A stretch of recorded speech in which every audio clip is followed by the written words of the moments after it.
Good morning. Good morning. Could you please state your name and spell your last for the record? Sure, it's Maureen Oakes, O-A-K-E-S. And is it Dr. Oakes? It is. What sort of doctor are you? I'm a doctor in pharmacy. Pharmacy, what does that mean? I have studied pharmacy for a great while. I went to pharmacy school and then went to graduate school in pharmacy and became a doctor of pharmacy. Fair enough. I guess more basic than that. What is it? What is the field of pharmacy? What is that? Sure, it's the study of medications in general. Okay. Does it entitle you or make you able to prescribe medication? There is some prescribing authority in some states like Florida, which I am licensed in, but it's a state-by-state process. But in general, we do not prescribe lots of medications. Is it a medical degree? Yes. This is a unique deposition. This deposition, do you understand that you're here to testify on behalf of BI? Yes, I do. And is it okay if I use BI instead of Boehringer or Ingelheim? That's fine. Okay. Now, importantly, during the course of this deposition, when you answer, I'm just going to assume you or I is speaking on behalf of the company, okay? Yes, unless stated otherwise. Good. And do you work at BI? Boehringer, yes. How long have you worked there? It'll be 29 years in 2 weeks. When you started at BI, what did you do? I was in medical information group. What's that? We handled 3 primary responsibilities for the company. We handle the intake of medical inquiries on our products once they're marketed from healthcare professionals, patients, consumers, parents, whatnot. We also handle the intake of post-marketing adverse events, and we handle the intake of product complaints. So there's 3 components. And when you started at BI, what was your specific role? I was a manager in medical information. What year was that? 1995. And could you just explain to the jury, what does regulatory affairs mean? Yes, I'm a U.S. regulatory affairs individual. So we are basically the liaison between the company, Boehringer, and the FDA. So we handle all correspondence with the Food and Drug Administration on behalf of the company, and we're product specific. Does that also involve ensuring compliance with FDA regulations and rules? Yes. Okay. And if there's any issue that arises with the FDA or one of BI's products with the FDA, regulatory affairs would be the conduit for those communications with the FDA. That's correct. We're a single point of contact group because we don't want communication being spread throughout the company. It's a single point. Okay. Within the regulatory affairs group at BI, what is the sort of objective of the group? We work cross-functionally with colleagues on drug development, so the submission of NDAs and documents like that, as well as maintaining the products once they're in the market. So it's really the whole life cycle of the drug where we work. I understand that drugs that are sold in the U.S. have to have a warning label or a product insert. Is that right? A package insert. Prescription drugs, yes. Over the counter, sometimes the information is on the label. And isn't it true that the manufacturer of the medication bears responsibility for the content and the accuracy of the label at all times? Yes. And that responsibility is not sloughed on to the FDA, right? No, we don't slough anything onto the FDA. We are responsible for our product and our label. We work in conjunction with the FDA for a common goal, I think. But we own that product, so that's our responsibility. And so if the label is incorrect or misleading, that ultimately falls on the shoulders of the person who controls the label, right? Right, so the label is ours when we market the product, and we work in conjunction with the FDA to ensure its accuracy. And you mentioned earlier something called an NDA. Yes. What is that? That's a new drug application, and it is a very large summary of information on a drug that has been in development that is sent to the FDA to get the drug approved. So it talks about the safety and efficacy of the drug, as many other things as well. And then at some point, when you feel confident that it's actually safe for human use and can actually be therapeutic in some way, an NDA is submitted to get approval to sell the medication in the US. Yes, after all the studies that are necessary are completed. As part of the NDA, the sponsor will propose labeling, right? Yes, and that's negotiated then with the agency. As part of that NDA, they submit, clinical trial data. Correct. And those are clinical trials that were performed by the drug sponsor or a contractor and submitted to the FDA for review, right? Yes. The FDA generally doesn't actually conduct clinical trials as part of the NDA process. My understanding is that the FDA does not conduct the clinical trials, but they have access to all of our data through data sets, and they look at the raw data independently of the company. But that data or that data is collected by the company. That's correct. It's inputted into the system by the company. That's correct. Because the FDA is reviewing the information submitted to it through the NDA process, the FDA can't consider or review things that are not given to it. If they don't have access to information, it doesn't seem they could review it, no. Sure. All right, so let's talk about Zantac. Sure. What is Zantac? Zantac was a H2 receptor antagonist for, our product was for heartburn. And the chemical that allows it to be an H2 blocker is ranitidine, right? That's the active ingredient, yes. I've looked through some of the documents, and I just want to get a clear understanding of BI's relationship with the ranitidine molecule throughout time, okay? When is the first time BI sought or did get approval for the sale of a ranitidine product? Any ranitidine product? Mm-hmm. There was I'm not sure what form you're talking about, but there was a separate form. There's two forms of ranitidine. They're different. There's a Form 1 and a Form 2. So the Zantac, the over-the-counter that this is about today, was Form 2, but there was something, some research done on a different form earlier. When you say a different form, how is Form 1 different than Form 2?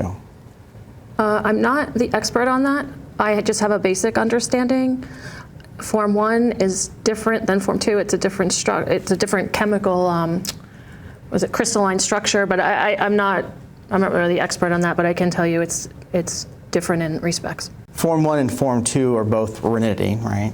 Different forms of ranitidine, yes. Form 1 and Form 2 have both been approved by the FDA, correct? At some point, yes. Okay.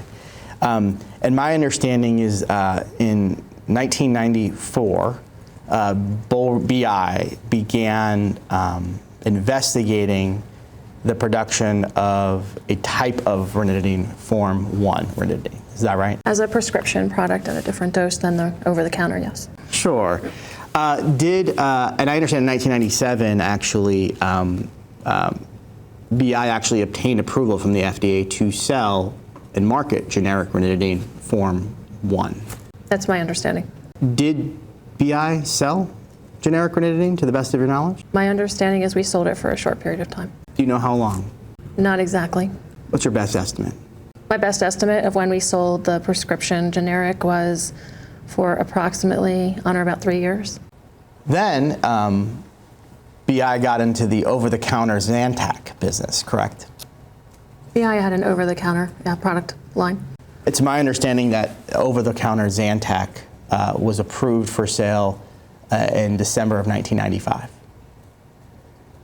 That sounds reasonable, but I would need to see a timeline. I mean, it does. I'm not saying that's not correct. It's hard. We owned it in 2006. What happened prior? I don't want to get the date wrong for you. Okay. And at that time, over-the-counter Zantac was brought to market in combination between what would ultimately become GSK and what would ultimately become Pfizer, right? Again, my understanding is that it went from GSK to Pfizer to Boehringer. So at the end of 2006, BI took control over the over-the-counter Zantac, is that right? We owned the product at that point. Okay. And when we say you own the product, that means you control the labeling, right? We marketed the drug, yes, and controlled the label.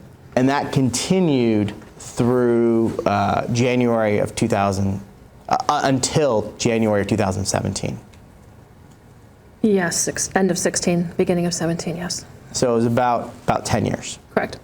At that point, the label and the NDA was taken over by Sanofi, is that right?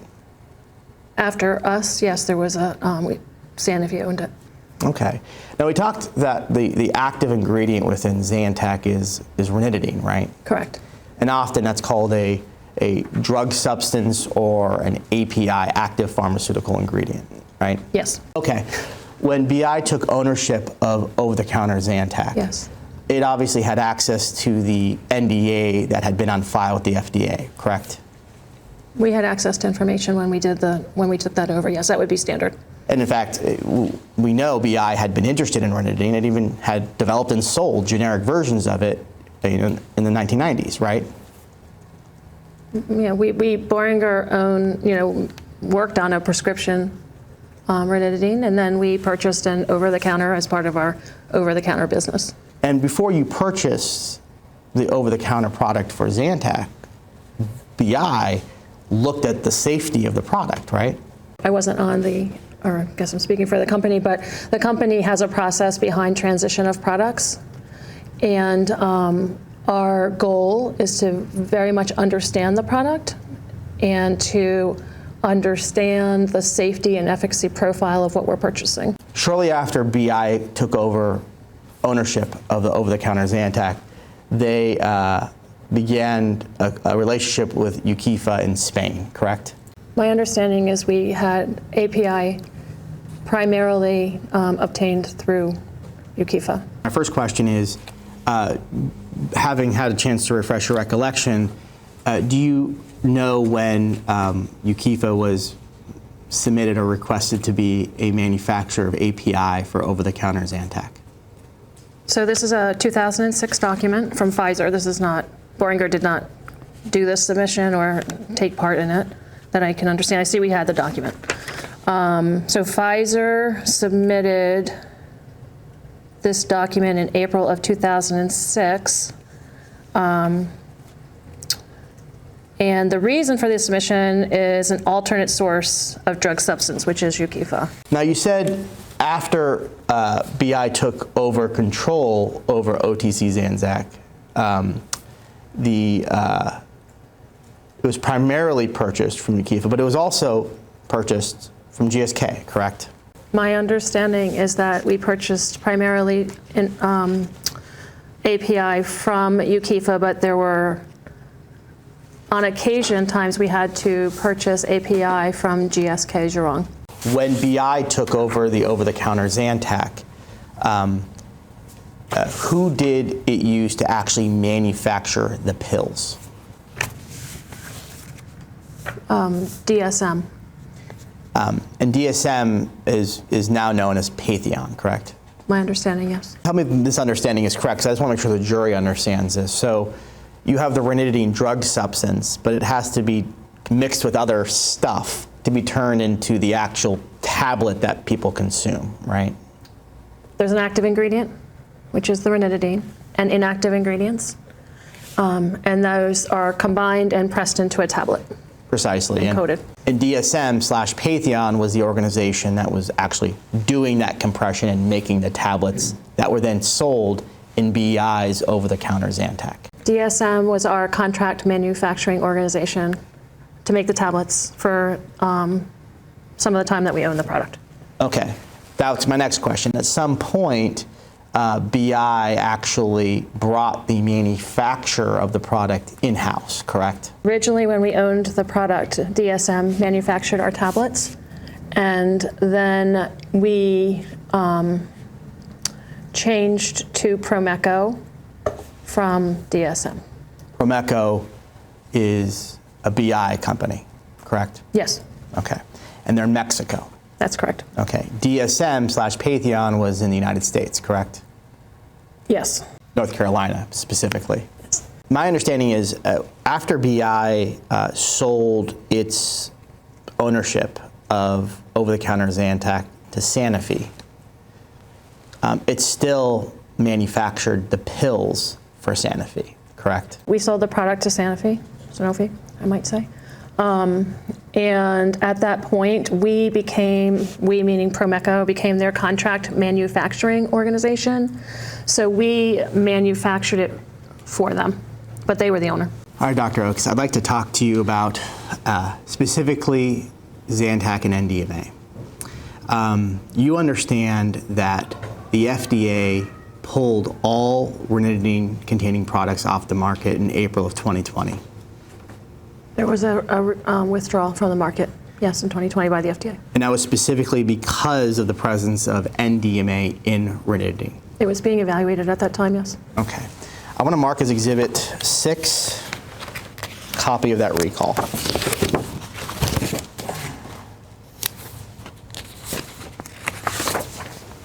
Thank you. Thanks. I've handed you a copy of a FDA press release. It's dated April 1st, 2020. Do you see that, Doctor? Yes.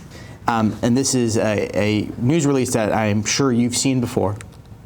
I have seen this before, not recently, but before.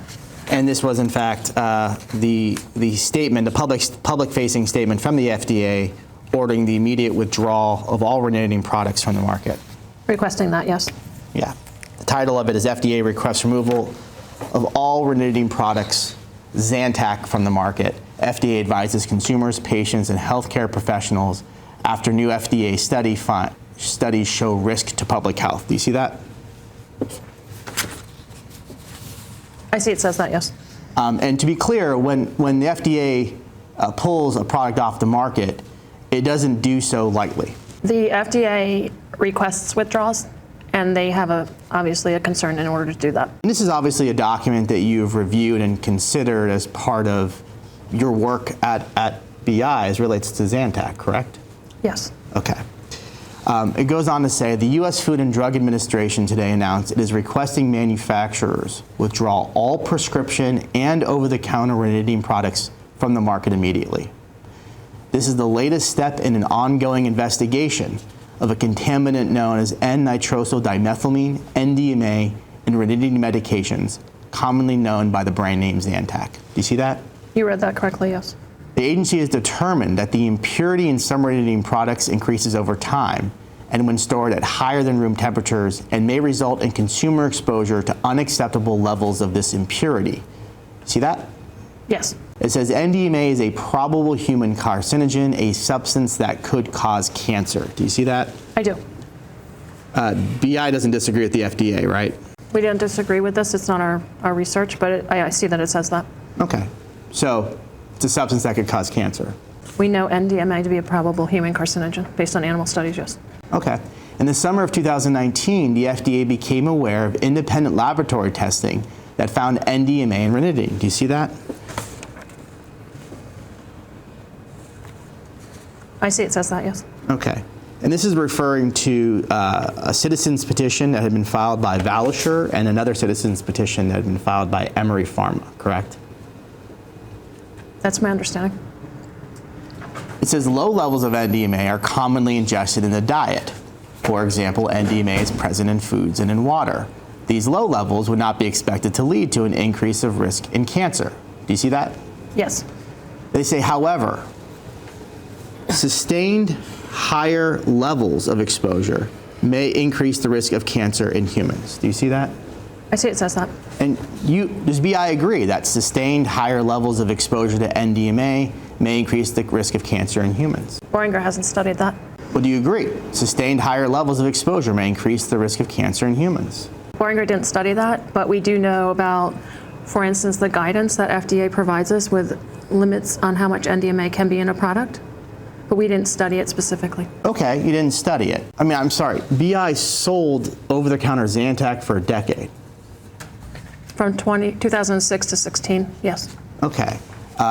And we know, as the FDA is telling us here, that it degrades into NDMA, correct? I just want to look exactly what they say, just a second. The agency has determined that the impurity in some ranitidine increases over time when stored at higher than room temperatures. And BI, as we established a second ago, sold over-the-counter Zantac to millions of Americans for about a decade. Prior to all this news release, yes. Correct. And during that time, BI was exposing millions of Americans to NDMA. Are you saying from 2006 to 16? That's correct. When BI was selling over-the-counter Zantac, as the FDA says right here, even under normal storage conditions, it's forming NDMA. When BI owned Zantac and marketed it in 2006 to 16, we had no knowledge of NDMA in the product. Okay, that wasn't my question. You exposed millions of Americans to NDMA through Zantac. Isn't that true? We didn't test for NDMA, so we would not know that. Because you didn't look, you don't know if you exposed millions of Americans to NDMA. Is that your testimony? My testimony is that we marketed Zantac. We tested it for impurities that we knew of. We know known impurities and if anything else arose. And we owned the product from 2006 to 16. And this topic of NDMA did not arise until 2019. Which did not include looking for NDMA. It looked for impurities in our product, known impurities and others. No signal ever gave us, there was never a signal that showed us that NDMA could be in our product. We can discuss that if you'd like. Oh, we will. You said never a signal? Is that what your testimony is? Oh, you have to read it back to me. Sure. We look for impurities in our product, known impurities in others. There was never a signal that showed us NDMA would be in our product. To your testimony, there was never a signal that there would be NDMA in your product. Not that I'm aware. Okay. At the time that this recall occurred, BI was still manufacturing Zantac pills for Sanofi, correct? Boehringer didn't own the product at this time, but we made it through Promeco under Sanofi's requirements and guidance. And so, because you guys were just making the pills, is it your opinion that you had no obligation to investigate this issue? Because Sanofi owned it at this time, it would be their responsibility to investigate it. That being said, because we were making it for them, Sanofi asked us to look at our production process, for instance, and we complied with everything Sanofi asked. You did what you were told? We did what we were asked under our contracts, yes. And after learning about the presence of NDMA in the product, did nothing to investigate whether or not it was a carcinogen or present in the product, correct? We owned it from 2006 to 16, the product Zantac, and this topic arose in 2019, 2020. When it did arise, Sanofi was responsible for the marketing of the product and the interactions with the FDA as the NDA holder. And we were the CMO.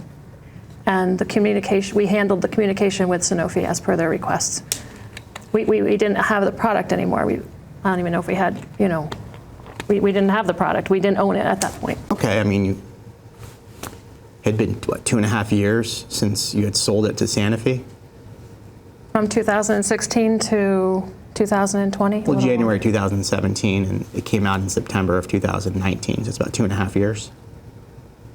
Yeah, that seems reasonable. Okay, so after 2.5 years, notwithstanding the decade of ownership and control, it's your belief that you didn't have any obligation to research, do a root cause analysis, heck, find out if you caused anyone's cancer. You had no obligation to do that. We monitored the product when we owned it. We monitored it for safety, impurities, and all that we were supposed to. And when Sanofi owned it, they are the primary point of communication, which I described about regulatory in the earlier session. So Sanofi is the primary interactor with the FDA. And then Sanofi asks what they need us to do as their manufacturer. And we complied with all that. So it would be jumbled communication for everybody to get involved. This was handled between the FDA and Sanofi. When you first just learned about the issue of NDMA in ranitidine, BI actually did conduct a risk assessment, right? I know that we looked at our production processes on behalf of Sanofi, if that's what you're referring to. Do you have a document I could look at? Sure. I'll hand you Exhibit 7. This is the document that says right here is the property of Boehringer Ingelheim. You see that? We had access to this. Sure, but it says this document is the property of Boehringer Ingelheim. It does say that. I'm just going to take a minute, if you don't mind, to look at this. Sure. Let me know when you're ready to refresh my memory. No problem. Okay. All right. So this is a document that was prepared by BI, correct? Yes, it appears that way. So Sanofi is asking BI to do a full-scale investigation and complete risk assessment. Sanofi asked Boehringer to look at their process to see if NDMA could be introduced. We did that, but the API was made by UKIFA, so we would have to get that information from UKIFA. that UKIFA would have to supply the information on the API. So to be clear, it's your testimony that BI complied with what Sanofi requested them to do here? My testimony is that there was a full manufacturing investigation at Proreco, and that UKIFA is responsible for supplying information on the API through, I mean, which communication channel that is, that would, you know. So I just want to be clear, it's your belief and opinion that BI complied with what Sanofi requested here?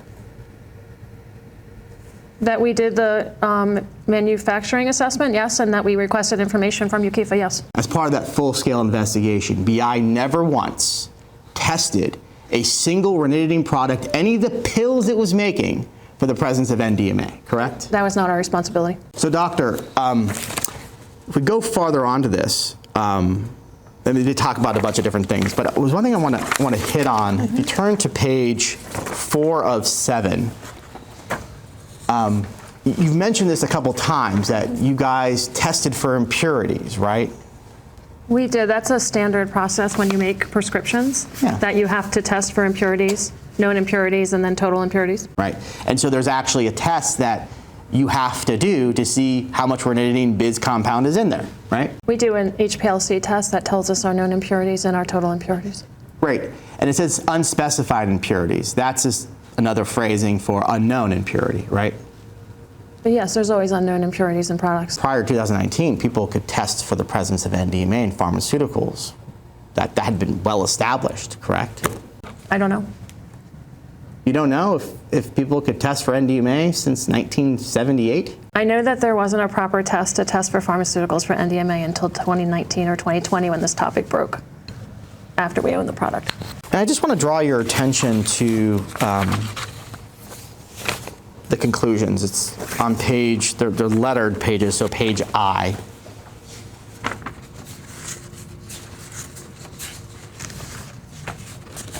Are you there? No. Where are you? Page, I know it's awkward. I? Yeah, Oh. it's toward the back. Got it. Are you there? Yes. Okay.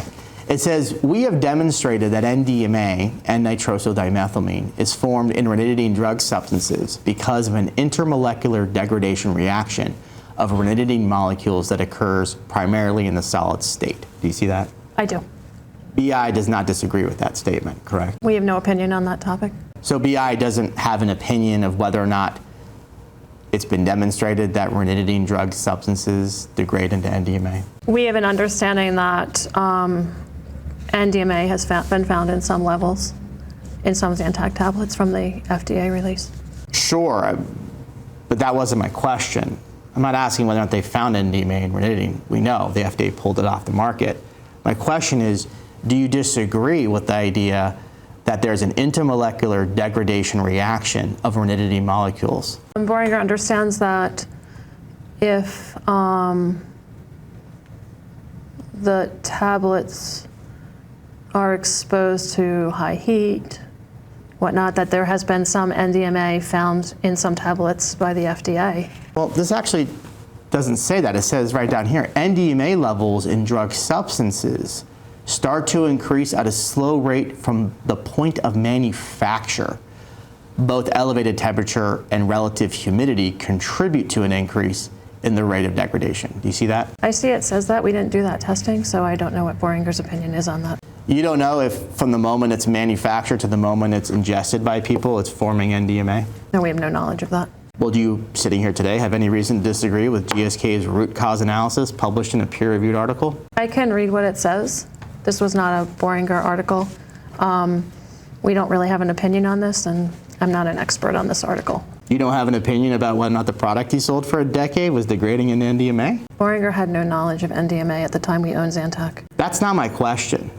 My question was, you just said, we don't have an opinion. So is it your testimony that sitting here today, August of 2024, that BI has no opinion or even a care to have an opinion about whether or not the product they sold for a decade consumed by millions of Americans degraded into NDMA? I know what Boehringer understands from things like FDA press releases and whatnot. We follow the FDA, of course, guidance and notices. And we understand that from the FDA notice that they understand that exogenously NDMA can form under certain conditions. So we understand what the agency says. We haven't tested it ourselves, but we follow the news, right? So we understand what that says. All right, doctor. I'd like to get into a kind of a core issue in this litigation, and that is you testified earlier, quote, that there was never a signal that there was NDMA in BI's product. Is that right? Correct. Okay. One of the sources for determining if there is a signal is, of course, the published literature, right? Correct. And obviously, as a pharmaceutical company, BI had access to PubMed, right? Yes, we have access to that. You could search ranitidine and nitrosamine any day of the week, right? We have PubMed and could do that. Okay. So I'm going to start off, I'm going to title this document, Never a Signal. And I want to talk about published literature. Okay? Mm-hmm. So this is a public, a short publication titled The Effect of Cimetidine on Gastric Juice Nitrosamine Concentration. Do you see that? I do. And in this publication, this was in the Lancet in 1981, right? Yes. And in this study, they're discussing about the potential formation of nitrosamines in the stomachs of individuals who consume cimetidine, right? It looked that way. I just read it quickly. And cimetidine, that was the first H2R A blocker, correct? Cimetidine was first. Yeah, it's known as Tagamet. Yep. It says right here, it is clear that H2 blockade effectively suppresses acid secretion, but also increases N-nitrosamine concentrations, which in a number of patients in the study were raised for a long time after stopping treatment. Do you see that? I see it says that, yeah. So what they're saying here is that H2 blockade treatment, which suppresses acid secretion, also increases nitrosamine concentrations in gastric fluid. Yes, but not related to clinical experience. I note above. It's saying, But it does say that. It's yes. I see what it says that. That's what they're saying in the data in this report, right? What you read, I agree to. It says. And ranitidine is an H2 blockade, right? It's an H2 blocker, a different one, albeit, but an H2 blocker, yes, nonetheless. Right. And so at least I'll just put that sentence up here for your own. Oh, here it is. So that's the Reed study from 1981. And it says we found a significant relationship between pH and then nitrosamine concentration in the cimetidine-treated patients. You see that? We read that earlier? We did, with the caveat that it's not a ranitidine study and it's not relevant to clinical experience. But yes, I see that. Okay, great. So that's 1981. I mean, that's a couple of years before ranitidine was ever approved, correct? Yes. Okay, great. Later that year, another study was actually published that specifically did relate to ranitidine. I'm handing you Exhibit 11. This is the DeFlora 1981 study or write-up. Do you see that? It says cimetidine, ranitidine, and their mutagenic nitroso derivatives. Do you see that? Yes, it looks like a comment to an article, but yes. This is an article published in the Lancet that specifically addresses ranitidine, right? It's in the Lancet from 1981. It has ranitidine in the title. It looks like I haven't read it, so it looks like a comment to a larger article, yes. So what it says here, it says, sir, we have evidence that combination of nitrite with cimetidine in an acidic environment leads to the formation of mutagenic derivatives. Do you see that? It's the first sentence. Yes, I see that. Then it gets to ranitidine. That's the start of the next paragraph. It says, recently, another histamine H2 receptor antagonist, ranitidine, has been developed and may prove to be even more potent than cimetidine. Do you see that? I see it says that, yes. And so what Dr. DeFlora is reporting is that the mechanism where you can nitrosate cimetidine and cause mutagenic derivatives, they're observing a more potent version of that with ranitidine. But I also agree, but I also think it's important that this is in Salmonella bacteria, and I would have to look at, we don't know what levels they're using and how much ranitidine they're using and what pH. It's not necessarily physiologic, so there's probably a lot of caveats behind this. For sure. But in the published literature, as of 1981, at least one researcher is stating that if you combine nitrate in human gastric fluid with ranitidine, it produces something that is toxic and mutagenic in bacteria. I'm just not sure of the clinical relevance of that. Fair enough. That's what they said, right? You can read the sentence again? Are you asking me to read the sentence again? Yeah, what that you're referring to, I can agree. It was the one we just read. However, as with cimetidine, pre-incubation with nitrate in human gastric juice from untreated individuals, or simply acidification of nitrite-ranitidine mixtures results in toxic and mutagenic effects in bacteria. Do you see that? Yeah, I see that. I'm just not sure if that's relevant, but I do see that it says that Okay. in this comment section. Well, when we take that study and we combine it with the study we just looked at specifically about cimetidine, where this is saying we have evidence that a combination of nitrite with cimetidine in an acidic environment leads to the formation of mutagenic derivatives, and that ranitidine may prove to be even more potent than cimetidine.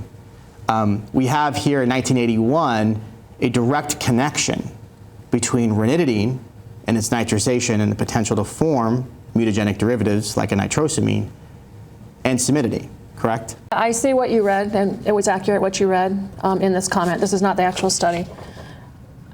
That may not be relevant to what we're discussing here today, just because we need to look at things like ranitidine dose. We're talking about a Salmonella bacteria, or I think it's bacteria. So I see that it says that, I just don't know if it's clinically relevant. All right, well, let's look at mammalian cells then. I'm handing you Exhibit 12. Well, you mentioned bacteria, so nice transition. Here you go. Thank you. I've handed you another study from 1983 in Toxicology Letters. It's titled DNA Damage Induced by Nitrosated Ranitidine in Cultured Mammalian Cells. Do you see that? Yeah, I don't think I've seen this article before, but I see that the title is that. Okay. This was an article that was available to BI during the time that it sold and marketed over-the-counter Zantac, correct? Potentially available, not necessarily relevant, from 1983. The possible formation in gastric juice of N-nitroso compounds by the reaction between nitrite, taken in as such or as a precursor in food and drinking water, and nitrosable substances such as food constituents or drugs has been widely documented. Do you see that? I see it says that. Nitroso compounds, well, nitrosamines are a nitroso compound, right? We would have to see what compounds they were looking at, but NDMA is a nitrosamine. And nitrosamines are considered N-nitroso compounds, correct? One of many, yes. Exactly. It goes on to say most N-nitroso derivatives have been shown to be carcinogenic in several species. Do you see that? I see it says that. All right, so in this study, just want to look at the bottom part here, right? Abbreviations, it has DMN. Do you see that? First page, bottom. Oh, sorry, right down there. That's okay. DMN. And that's referring to NDMA. Yes. It says, because of the presence in ranitidine molecule of a dimethylamino group, in analogy with the nitrization pattern of other tertiary amines, DMN, or NDMA formation, should also be expected. You see that? You read that correctly. So in this study from 1983, this author and researcher is specifically saying, just based upon the chemical structure of ranitidine and what we know about it, it's expected to form NDMA. Yeah, I don't know. I haven't read this document. I see what you read, but I just don't know the relevance of this based on dosing and the whole study. I'm not the expert here on this. This sentence here has nothing to do with dose. Well, This has to do with chemistry, and it says right here that they expect NDMA formation from ranitidine based upon the molecular structure That's what they say right here, black and white, correct? Can you show me the sentence that you're reading again, please? Sure, it's right there on the screen, it's highlighted. It says, because of the presence in ranitidine molecule of a dimethylamino group, which is a chemical structure, in analogy with the nitrization pattern of other tertiary amines, NDMA formation should be also expected. Do you see that? I see they theorize that, yes. Okay. And so, you know, we got here because you said there was never a signal, there was never a reason for BI to look for NDMA in its product.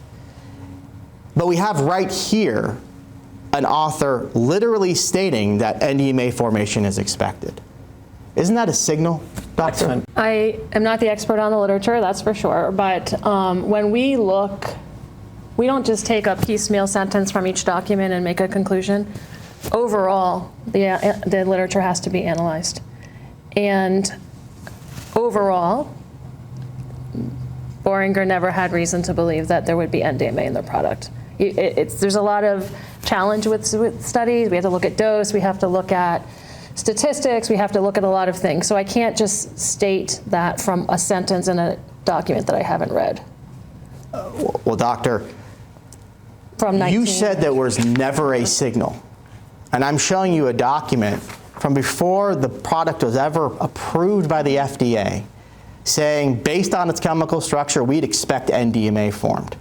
How can you, with a straight face, say that that doesn't constitute a signal to at least test ranitidine for NDMA? What I know is that when we make opinions about topics, we analyze all of the literature thoroughly.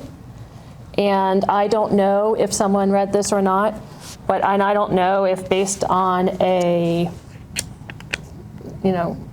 mammalian cell, if they came to a conclusion that this was a challenge. I don't know. I'm not the expert on this, but there's no,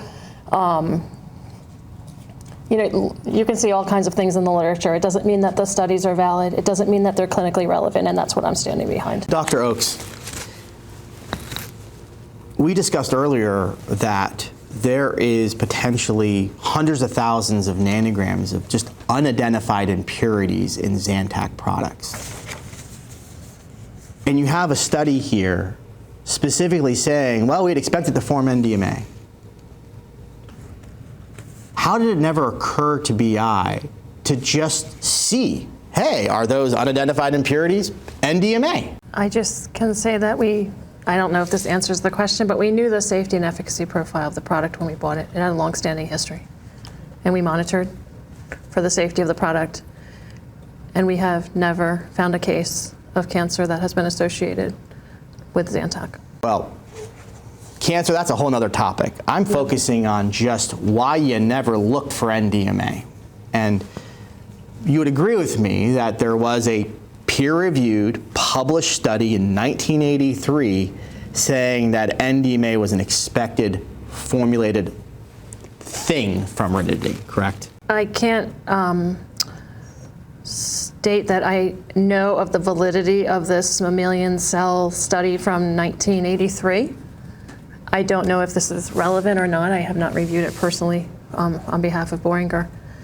But we need to have a consensus, a consolidated consensus of literature when we produce drugs. So not a one-off type of situation in a mammalian cell. I don't know if this was valid or clinically relevant or not. You don't have to have a consensus in the scientific literature before you just look to see if there's NDMA in your product, right? You can do that anytime you want. We look at the information as a whole. We look at the information that we received when we purchased the product. We look at the history of the product. We monitor for safety during the product. We look at impurities, obviously, through specifications. But nothing drove us to look for NDMA specifically in the product. But we do test for impurities and have known impurities. Okay, so just to be clear here then, despite this Mora publication specifically identifying NDMA formation as a product of nitrization of ranitidine, you're still standing behind never a signal, right? I'm saying I don't know the validity of this document and its relevance to clinical practice. Back up. Is it still your testimony that there's never a signal? Never a signal while we own the product to test for NDMA? That's correct. I stand by that. Okay. Notwithstanding the publication I just showed you. Yeah, I'm not familiar with this publication. All right, let's look at another study. We looked at the DeFlora earlier publication. Let's look at the final publication of that study. In the introduction, right here at the very beginning of the article, and again, this was a study that was available to BI, right? It was searchable. I don't know if anyone saw this or not. Okay. It was from when, 1983. Not sure of the relevance. Is because something is from 1983, it doesn't mean it's not relevant? No, it's just the statements in the article say that it might not be relevant. All right, so if we go on page 258,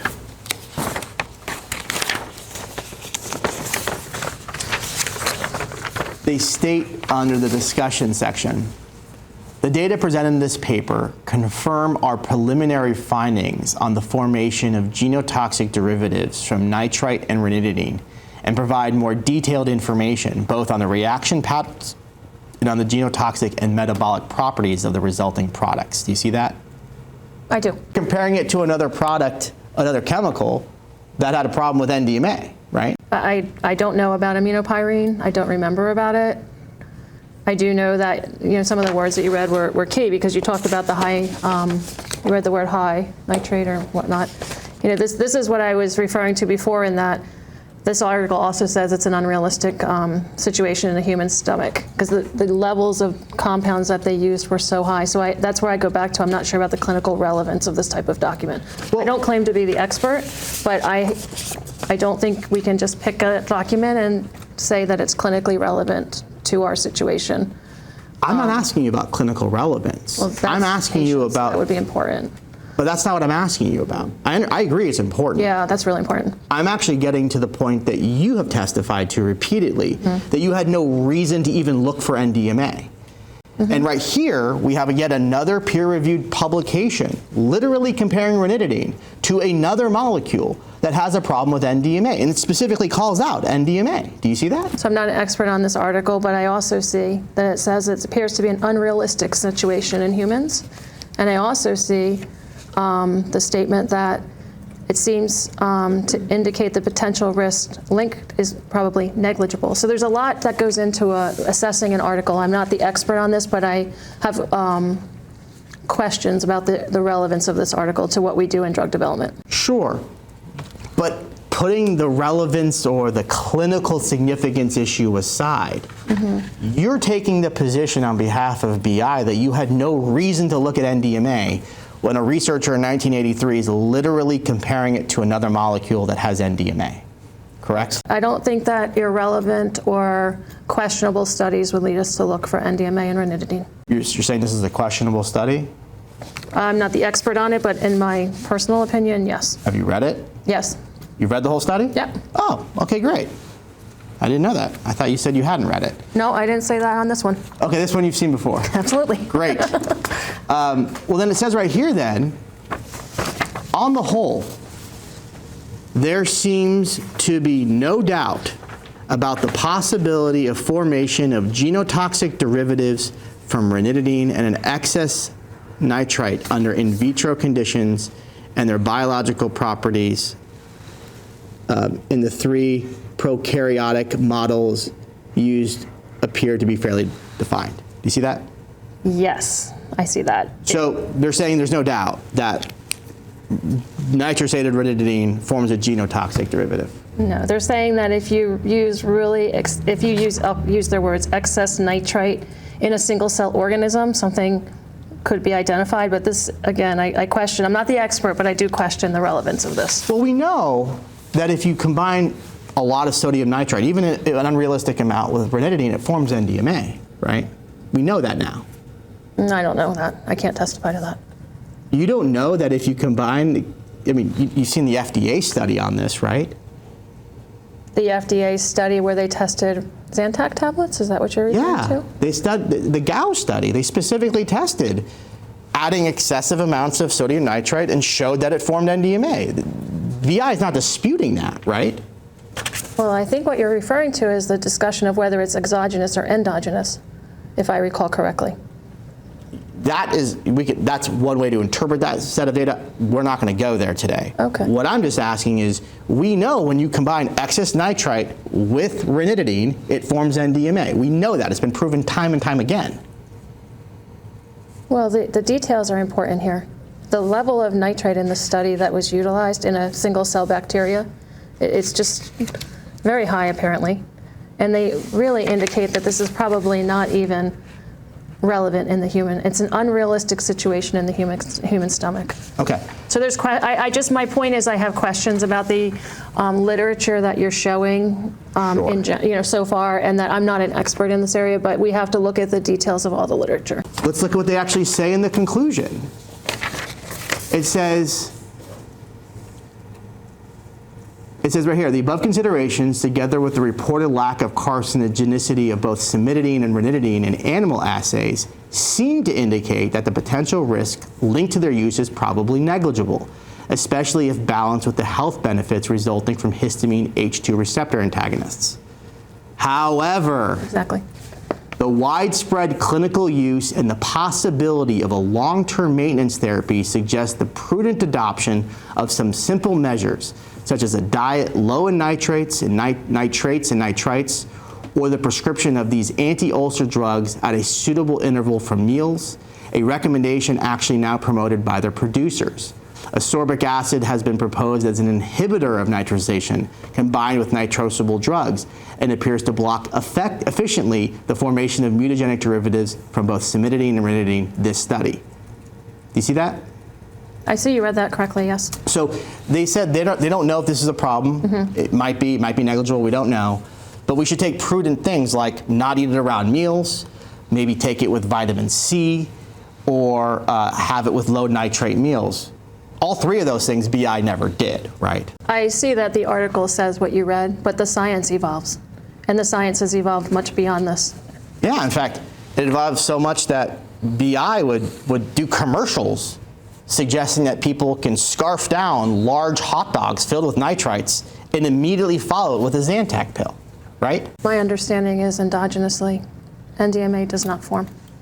And that's in reference to what we've discussed. But again, not an expert on this article, but the science has evolved since this point in time. Okay, so after the Reed study, the DeFlora study from '81, the Mara study, which specifically said they'd expect NDMA formation, and DeFlora from 1983, all these studies predating the approval of the drug, you're taking a position still that there was never a signal to even look for NDMA. I question the relevance of these things. I'm not an expert on the literature, I think I've said that, but I do question the relevance of these. We're talking about whether or not BI had a reason to just look for NDMA. And I want to be clear, it's your testimony that notwithstanding these studies, and we have many more to go, no reason to look. Boehringer's all about the patient, and we monitor the patients that take our products through our safety signal system, the literature, collecting adverse events, looking at impurities. I don't want to ever insinuate that the patient is not important to Boehringer, because it certainly is. I'm sorry, doctor. You just said that the patient is important to Boehringer? Absolutely. I'd like to hand you Exhibit 14. Yes. This is the Brambilla study, also from 1983. Thank you. This is a document titled, a study titled Genotoxic Effects in Rodents Given High Oral Doses of Ranitidine and Sodium Nitrite. Do you see that? I do. Okay. And again, if you look at the bottom of this, they have an abbreviation. This time they use DMN for NDMA. Do you see that? Yes. Just on its face, another study from 1983 that mentions ranitidine and specifically references NDMA in it. You see that? I do. And what they were doing is they were exposing these rodents to various types of mixtures of things, and then assessing the amount of DNA single-stranded breaks that they observed, which is a measurement for genotoxicity, right? Yes, they were looking at DNA fragmentation. And if we look here in Table 2, where they report on those results, they have the control, and then they actually have an entire section on NDMA. See that? The line you're referring to. The second line, you see DMN? The second line, yes. Yeah. Interestingly enough, the only ones that are above 50 are NDMA and ranitidine with sodium nitrite. Do you see that? I see the table says that. But they are showing that it's acting like NDMA when it comes to genotoxicity. Can you point to the sentence that says that? I was just showing you the chart where you saw the same types of genetic damage being caused by ranitidine and nitrosated ranitidine and NDMA. I can see what the table says. I question the relevance. So if you look here at the introduction, it says the possible formation of N-nitroso derivatives in gastric juice by the reaction of nitrite with amines and amides has been widely documented, and most N-nitroso compounds have been shown to be strong carcinogens in several species. Do you see that? I see that it says that. Okay.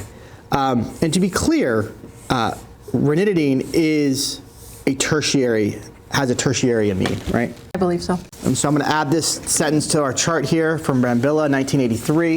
It's the one we just read. Do you see that? I see you've added, and I still question the relevance to humans, and the dosing and everything else I had mentioned. But yes, I see that you've added that to your published literature table. Assuming BI even had seen these studies, which we don't know if they had, because you couldn't testify to that earlier. Yeah, they're early 1983.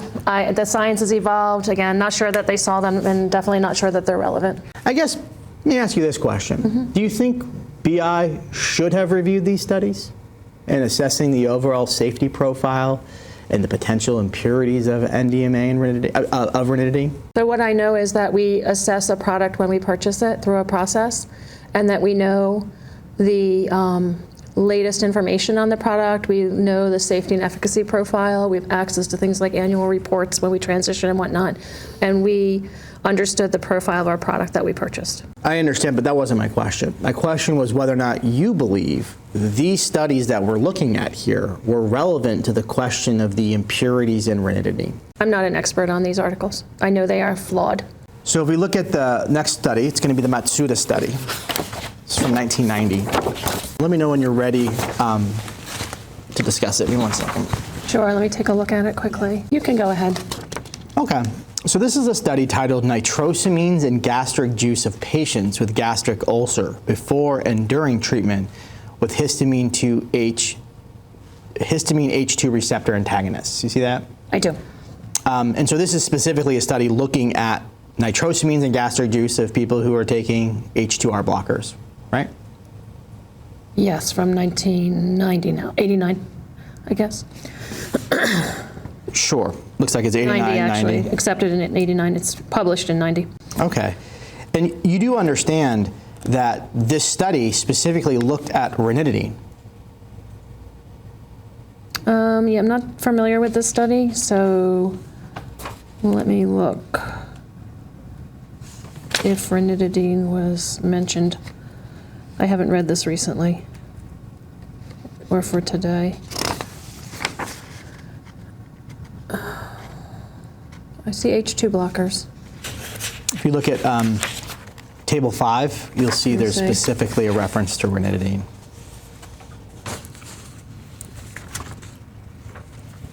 I see ranitidine in that table, yes. Okay. It starts off in discussing this thing. It says the clinical implications of N-nitrosamines, NAs, were studied by analyzing their concentration in the gastric juice of 72 healthy subjects and 279 patients with gastric ulcer before and during treatment with histamine H2 receptor antagonists. You see that? I do. So it looks like they're comparing people who have ulcers who take H2RAs to people who don't take H2RAs plus healthy people. Is that right? At quick glance, yes. And if you look at the introduction in the first sentence, it says right here that the nitrosamines at issue are NDMA and NDEA. You see that? Yes.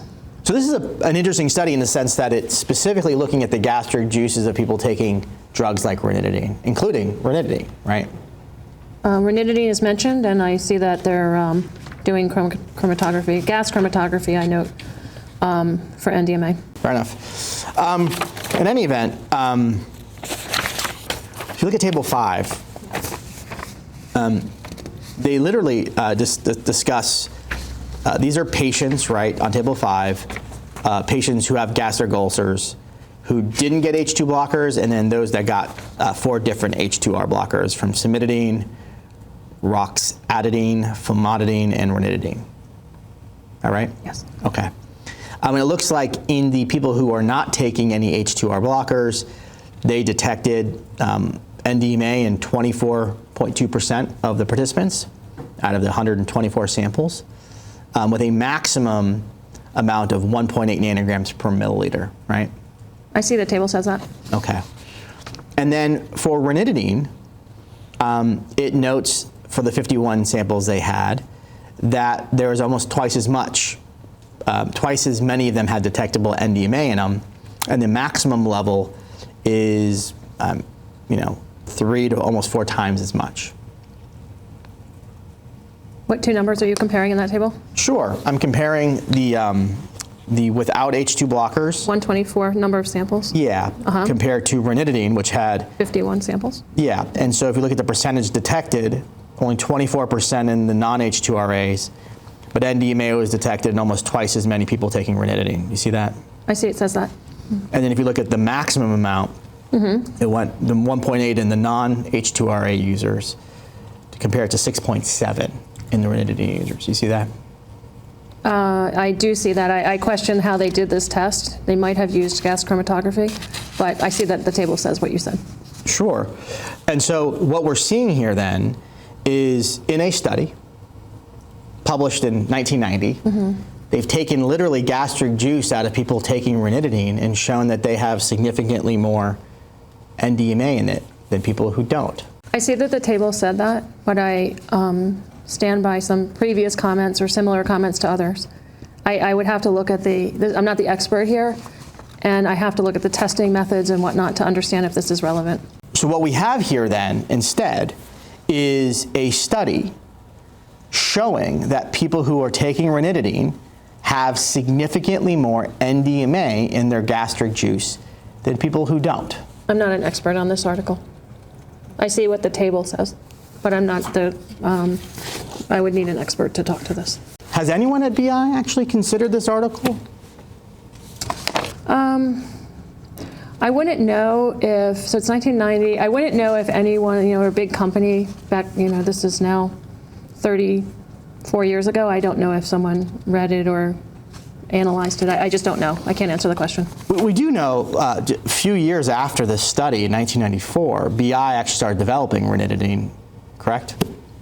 We looked at a prescription form of ranitidine, a different form, but we did look at ranitidine. So in the 1990s, early 1990s, BI was carefully reviewing the literature related to ranitidine, right? Yeah, I don't know what work was done with literature at that point in time. I do know that we were trying to establish a generic form 1 ranitidine at that point in time. So I guess my question is, how can you say that there was no signal when you don't even know if anyone's ever looked at this study, which clearly identifies a signal? I'm not an expert on this article, and I just can't answer as to the reaction to Boehringer on this article from 1990 in a Japanese journal. Look at the bottom of the discussion paragraph. It says, nonetheless, we showed that patients with gastric ulcers, particularly those who were given H2 blockers, had higher concentrations of intergastric NDMA and NDEA compared with healthy controls. You see that? I see it says that. If you go down to the bottom of that page, the last paragraph, it says treatment with H2 blockers further increased intergastric NA levels significantly, which was in agreement with previous reports. Do you see that? I see that with a reference. Just a second.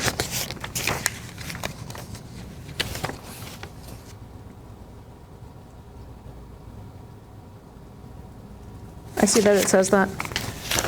And so, this is another sentence specifically identifying that H2 blockers increasing NA levels, which this study is specifically citing NDMA and NDEA, correct? I see it says that about intergastric NA levels. I haven't read the entire study, so it's hard for me to draw a conclusion. So I've gone ahead and I've put those 2 sentences that we just read up here on the chart. Oh, make sure it's visible. on the chart from the Matsuda 1990 study. And again, these are all studies that had BI searched in Google or PubMed they could have found, correct? We have access to literature. We could theoretically find these. I don't know if we had them or not, and I again stand by the fact that I don't know if they're relevant. I mean, this is literally people taking ranitidine and the NDMA found in their gastric fluid, like real people. You don't think that's relevant? I haven't read the whole article enough to and studied it enough to know if it's relevant or not, but I do question it. Okay, but you would agree with me though, I think you would agree on this, that surely somebody should have read this article in assessing the potential relationship of NDMA and ranitidine, right? Not necessarily. A Japanese journal from 1990. I don't know if anyone read that or not. I can't really speak. It's in English, right? Of course it's in English, but we have 50,000 people at the company. I don't know, who's read what. I can tell you it's a very old journal article, and I'm not an expert on it. Why is it relevant that it's Japanese? Are Japanese people different than non-Japanese people? Like, why is that relevant? No, I didn't say it was relevant that it's in Japanese. I said it's in a Japanese journal. I've handed you a document. It's a publication published in 1990 in Digestion. Do you see that? 1990 Digestion, yes. And it looks like a rodent study on the long-term administration of ranitidine. It's a rat, yes, gastric mucosa following long-term administration of ranitidine. Now, it's pretty standard practice when you're taking a drug to market for the first time to conduct long-term rodent carcinogenicity studies, right? We have requirements from the FDA and what we need to do for the development of drugs. I believe long-term rodent studies is one of those early requirements as part of the investigation process, right? It would depend. Okay, for a drug like ranitidine, that would be something that would be required. Possibly, but it would depend on the situation.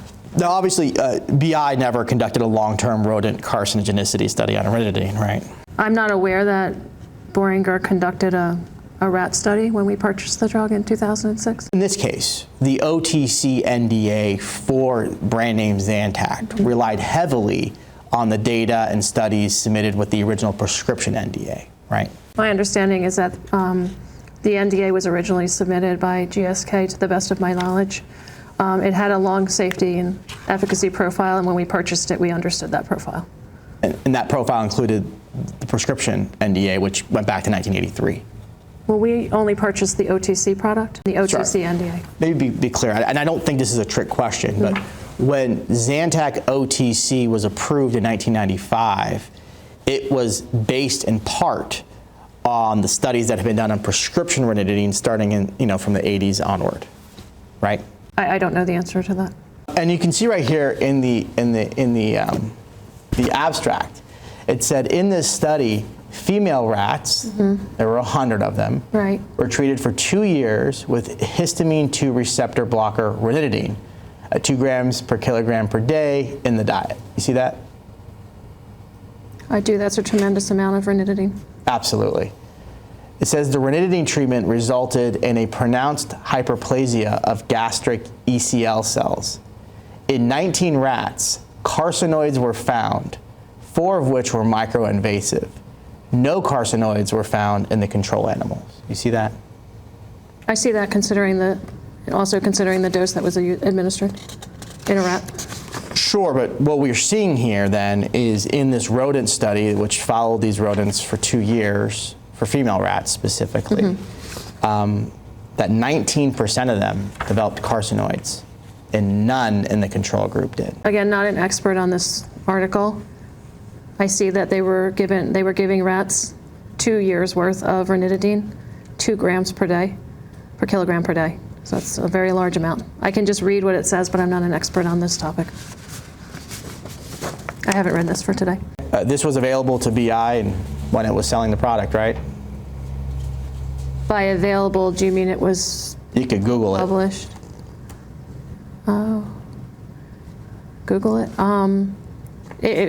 Theoretically, if someone wanted to search for something like this, theoretically they could. All right, so here we have now, add this to the list.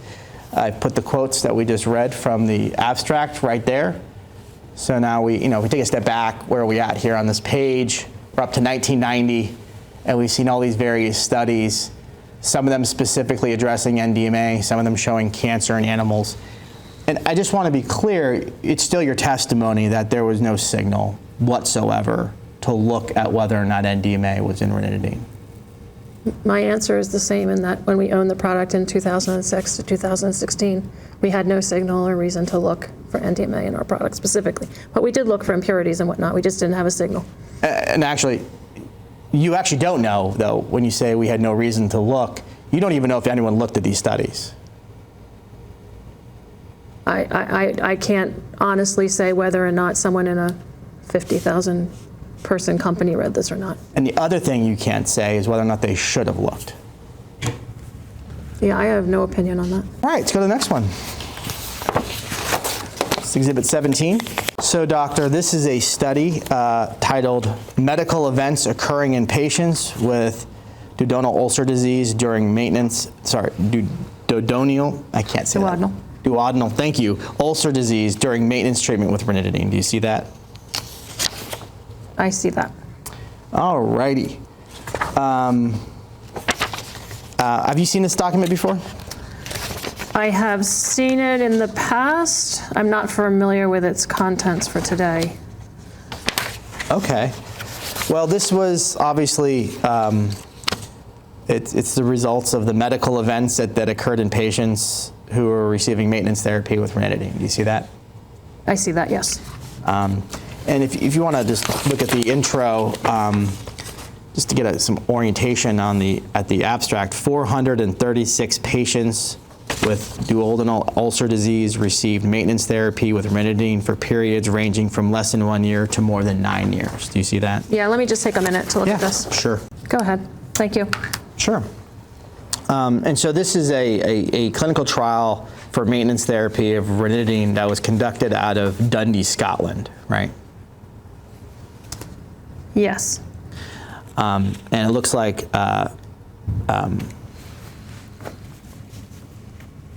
it's interesting because if you look at the keywords, so what are the keywords in a journal article? What are they supposed to be? The keywords are used when you're searching for literature sometimes. Yeah, okay. And to pull the article up. And it has right here, carcinoma and ranitidine as some of the keywords, Yes. right? Mm-hmm. That's cancer and ranitidine, right? Yes. So if you go back to table 12, it says right here a list of patients who, while receiving maintenance therapy from ranitidine between 3 to 9 years, developed various types of cancer, right? It describes the 10 patients who developed malignant disease during maintenance therapy treatment with ranitidine. In malignant disease, that's cancer, right? Yes. So we have lung, stomach, large bowel, rectum, lymphoma, prostate, bladder, and melanoma, right? Those are what is listed. Okay, and as you can see here, the shortest period of use here is 3 years. You see that? That's what's indicated in the table, yes. Oh, and there we go. 150 milligrams per day. See that? In the last column, That's right. yes. So these were daily users. Okay. Okay. We have bladder, 65 male, who took it for 9 years. He developed bladder cancer. Right? From the table, it says that, but we don't know their compliance. We don't, there's a lot of factors here. We don't know confounding factors, but I agree that's what the table says. Okay. Now, if you go to the end of the study, top of the left-hand paragraph, left-hand column, it says the most interesting finding was that 4 patients developed malignant disease of the large intestine during treatment with ranitidine. Do you see that? Yes. If you go down to the bottom of the paragraph, it says, thus 4 patients developed carcinoma of the large intestine, rectum and colon combined, compared with an expected number of 1.8. Do you see that? I see that. This finding was not significant, is the next sentence. That's right. It was not significant pursuant to the Poisson tables, right? Right. But nonetheless, twice as many people taking ranitidine developed colorectal cancer than was expected. Right, but there's further description in the article about it, not having a causal relationship. So again, not an expert on this, and we have to take in all factors when we read an article. Okay. I got it. Twice as many people in this GSK clinical trial are developing colorectal cancer than expected. I see what the article says, but I just want to alert everybody that this has to be, all the details have to be looked at. You just can't pull Of out a line course. from a table, so. Of course, you got to look at everything. Yes. And so when we look at everything before 1990, we have a rat study, we have people developing colorectal cancer, we have people's gastric fluids having NDMA in it, we have another rodent study where it's showing a mutagenic effect. We have a person in 1983 specifically saying it would be expected to form NDMA. And just to be clear, notwithstanding all this, it's BI's position, nope, we had no reason to look for NDMA. When we owned the product from the monitoring that we did, which was required by the agency and thorough, we looked at impurities. We had no cases of cancer. We had nothing unusual on our HPLCs. We had no reason to look for something other than what we were looking at that time. So this is a Exhibit 18.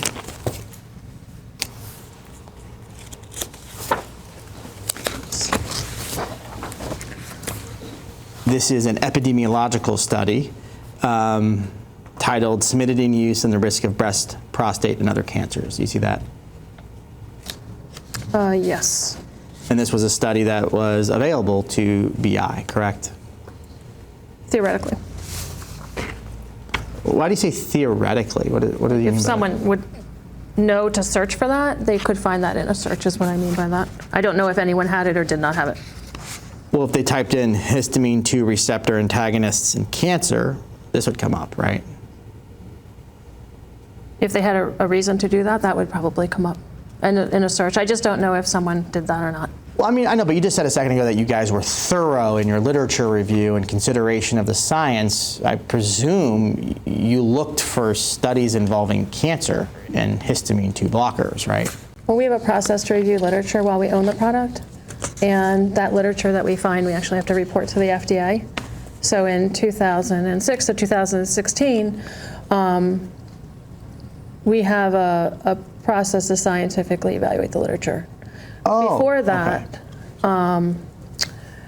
we purchased a product that had a known safety and efficacy profile, and we had the knowledge that we needed to move forward with the product. That's what I can say. Did BI ever just do a PubMed search on, I don't know, ranitidine and cancer before they bought the product? I don't know if that happened. You guys paid some amount of money to get it. Yes. You bought this product and you started selling it so people in America would be consuming it, right? Well, people that had heartburn, yes, it's a medication for them. You can't tell me whether or not BI did or should have just checked to see if it's associated with cancer? I mean, is that what you're saying?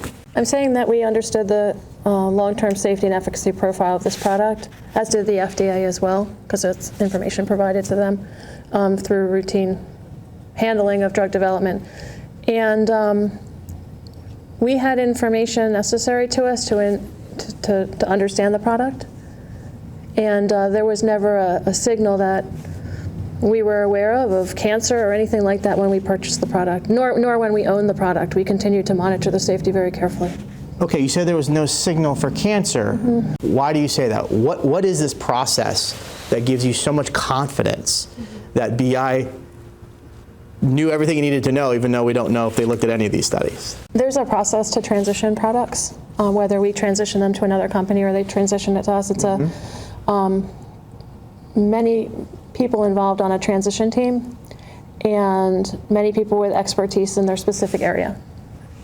And we have safety individuals involved and medical information and all different types of individuals involved in a transition to ensure that we understand the profile of our product. And that process was utilized when we purchased Zantac. You're a drug company and you want to make sure that the product that you're acquiring is safe. I would assume you'd hire people with scientific expertise in the area, right? Well, there's a transition process, and it's multi-departmental, I'll call it, safety individuals, medical information, all types of individuals that this is, typically handle a transitional project like this. Cool. So at any time, did any of those technical people, those people in the transition team who are doing this robust process, investigate what these unidentified impurities were in NDMA in ranitidine? I'm not sure what unidentified impurities you are referring to. We did look for impurities as per our requirements. We understand our impurity profile, like for instance, primary impurity, secondary impurity. And there's also an allowance for unknown impurities that have to meet an FDA guidance. And all of that was understood and understood by the FDA as well. All right, I feel like this question should be an easy one, but maybe I'm missing something. So I'm just gonna ask it one more time and then I'll move on. Do you think it would be appropriate for BI, when it's taking over a drug product, to see if that drug product is related to cancer in any way in the literature? What I think is appropriate is that we understand the safety profile of our product as well as the efficacy profile when we purchase a drug. And whether or not a product can cause cancer, that's part of the safety profile, right? What I can't speak to is how many or if there were any cases of cancer when Boehringer didn't own the product. I know there were none when Boehringer owned the product, but if there was a question, I think that would be looked into theoretically. Okay. Trying to process everything you just said. But okay, I'm not talking about people calling in and saying I got cancer. I'm talking about like peer-reviewed literature. I don't think I've got an answer to that question. So I'll just ask it again. Is it your testimony? Well, actually, I don't know what your testimony is. Do you think it's appropriate, that would be appropriate for BI to have searched for any potential associations of their product and cancer before they bought the product? What I believe is that Boehringer should understand the product that they purchase, and I believe Boehringer did understand the product they purchased. And you say that even though you don't know if they looked for NDMA studies or any of the studies that we looked at today. I'm not sure of the relevance of these studies. So turning to the study in front of you, you have a epidemiological study. Do you see that? I do. And what they did is they looked at people taking cimetidine, looked at people taking ranitidine, compared them to people who were not taking either, and to see what rates of cancer they were developing. Yeah, they looked at some databases. That's right. This is out of Kaiser in Northern California, right? That's correct. Okay. And if you look right here on table 1, they list the risk ratios for people taking ranitidine versus people not taking ranitidine, right? On table 1, did you say? Mm-hmm. Yeah, thanks. And for all cancer,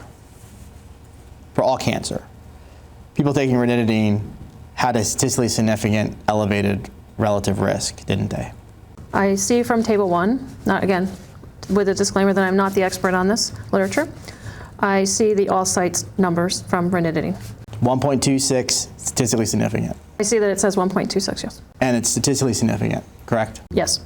We also see a statistically significant result for prostate cancer, a 1.57. Do you see that? I see the 1.57. And we also see a statistically significant result for pancreatic cancer, a more than double, a 2.6. I see the number 2.6. It's statistically significant. Yes. Okay. And in fact, if you look at the top of that page, the right-hand side, it says, quote, ranitidine users also appear to be at increased risk for cancer of the prostate and pancreas. You see that? I do. Okay. And that's a pretty clear signal, cancer signal, in a peer-reviewed article, right? So again, not an expert on this article, but that may not be the conclusion if Boehringer reviewed this. This study has some flaws in it as well. That's what we have to look at the details in every article. But my question here is, in a peer-reviewed article looking at Americans in Northern California consuming ranitidine, these authors conclude that there appeared to be an increased risk for cancer of the prostate and pancreas, right? That's what they concluded. They did, but again, I don't know if They looked at other relative risks. I don't know if the population was, where the study was powered to do this significantly. So there's a lot of aspects that need to be looked at in studies like this, which is why I don't claim to be the expert on this. But putting aside whether or not it causes cancer, because that's for smarter experts than ourselves to answer, at the very least, in a peer-reviewed article talking about Californians getting cancer from taking ranitidine, it sure raises a signal, right? Yeah, I don't really know. It's the same thing. I don't know if someone read this article or didn't read this article, but I also don't know if they agreed to it in Epidemiological. And I think that's what you've been discussing, and it's the same each time. That articles, there's lots of articles out there, and they have various conclusions, and some may not agree with the conclusions. Well, yeah, but you actually don't, because you testified, and I believe you maintain this testimony, that there's never been a signal, right? When we owned the product, we had no signal of NDMA in our product. This study came out just, 6 years before you guys owned it? Yes. It concluded that ranitidine users also appeared to be at an increased risk of cancer of the prostate and pancreas, right? From this table? Well, that's verbatim what it says in the study. From the table, we saw the numbers that you read. Okay. And notwithstanding that, it's your testimony that that wasn't a signal. So sorry, again, not an expert, but so with literature, just because an author says something, it doesn't mean it's valid, it doesn't mean it's a strong study, it doesn't mean it doesn't have weaknesses, so sometimes they just are not applicable. I'm going to hand you Exhibit 19. I've handed you a study titled Genotoxic Activities of Drug Nitrite Interaction Products. You see that? I see it says that, yes. This is from 2003, right? Yes. It's published in the Journal of Drug and Chemical Toxicology, right? Yes. So what they're reporting to do here is to look at the maximum daily dose of the drug using levels of sodium nitrite that can be found after a normal meal in the stomach, right? Maximum dose of each drug was incubated with a nitrite concentration after a normal meal. Yes, at 37 degrees. So if we look at the actual study, if you turn to the next page, you look at page 299, table 1. Do you see that? Yes. And it looks like they used they list all the products that they experimented on, and one of them was ranitidine, right? I see that listed. Yeah, and they used a 300 milligram max daily dose, right? I see that, yes. And that is the maximum daily dose for ranitidine in the U.S. It says, as shown in Table 2, 22 of the compounds showed genotoxic activities in the UMU test at different levels after nitrisation. The nitrisation products of cimetidine, ephedrine, pseudoephedrine, and a bunch of other things showed positive genotoxicity independent of the metabolic activation system, S9. You see that?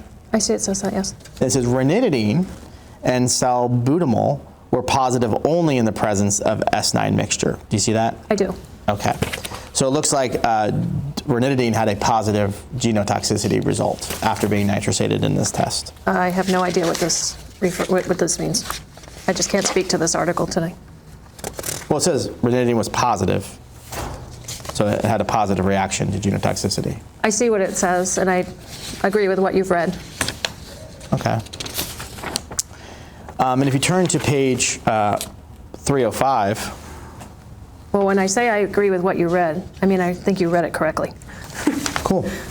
Look at page 305, bottom of the page, paragraph beginning, although. Do you see that? Yes. It says, although the examined drugs have been used for several years on patients without problem, the result of this study needs attention, because even the very small amounts of N-nitroso products formed in the stomach represent an increase in exposure to genotoxic chemicals. Do you see that? I see it says that, yes. Okay, so these authors are saying these results need attention, is what they say. That's what these authors said, yes. And this was published 3 years before BI took control over the-counter Zantac, right? This was published, yes, I think so. Just a second. In, where is it? It's on the front page. 2003. Yeah. Okay, great. And I put right here, Ozon, 2003. I put in the quotes we just read. Let's look at another epidemiological study. Handing you Exhibit 20. Thank you. This is a study titled Relationship Between Histamine 2 Receptor Antagonist Medications and the Risk of Invasive Breast Cancer. Do you see that? I do.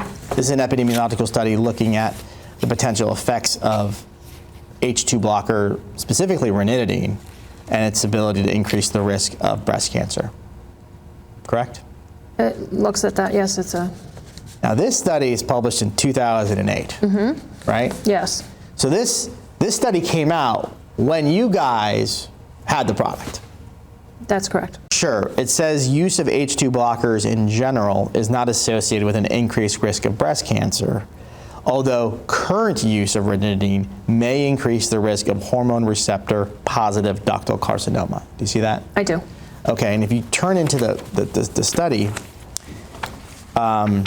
there is a table 4. Do you see that?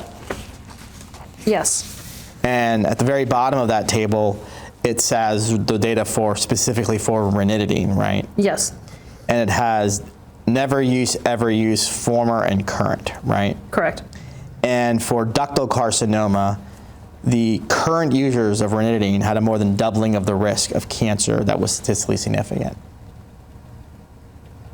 Are you referring to the 2.4, That's right. 1.2? Yes, I see that it lists that in Okay. the table.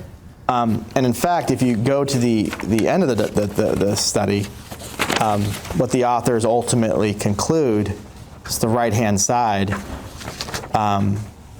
Well, actually, before I do that, I will say how they discussed their study. If you look on the left-hand side, it says, we observed that current ranitidine users experience a 2.2-fold increased risk of IDC that was mostly confined to a 2.4-fold increase of ER plus / PR plus IDC compared with never users of H2 blockers. Do you see that? Yes, Now, IDC, those are all referring to types of breast cancer, right? yes, Okay. And then the conclusion on the far right, right-hand column, they say, in conclusion, our data suggests that current users of ranitidine have a higher risk of hormone receptor positive ductal carcinoma. Do you see that? yes, And that's, again, the type of cancer. yes, Okay. So, we have this peer-reviewed published epidemiological study where the authors specifically conclude that current use of ranitidine increases the risk of breast cancer. That's got to be a signal, right? It's the same scenario, not an expert, but the study has to be fully reviewed. And a study like this, when they're looking at patients from a database, trying to recall what medicine they took up to 20 years ago, and they look at things like that, there can be weaknesses. So it's the same story. Just because an author said something doesn't mean that it's valid. And this would have to be reviewed and looked at from a statistical perspective, the power of the study, the methods of the study, and I'm just not that expert to do that. Well, I mean, I'll put the conclusion right here that we just read from Mathis up here. But I mean, to be clear, Doctor, BI now has 2 different epidemiological studies linking ranitidine to cancer.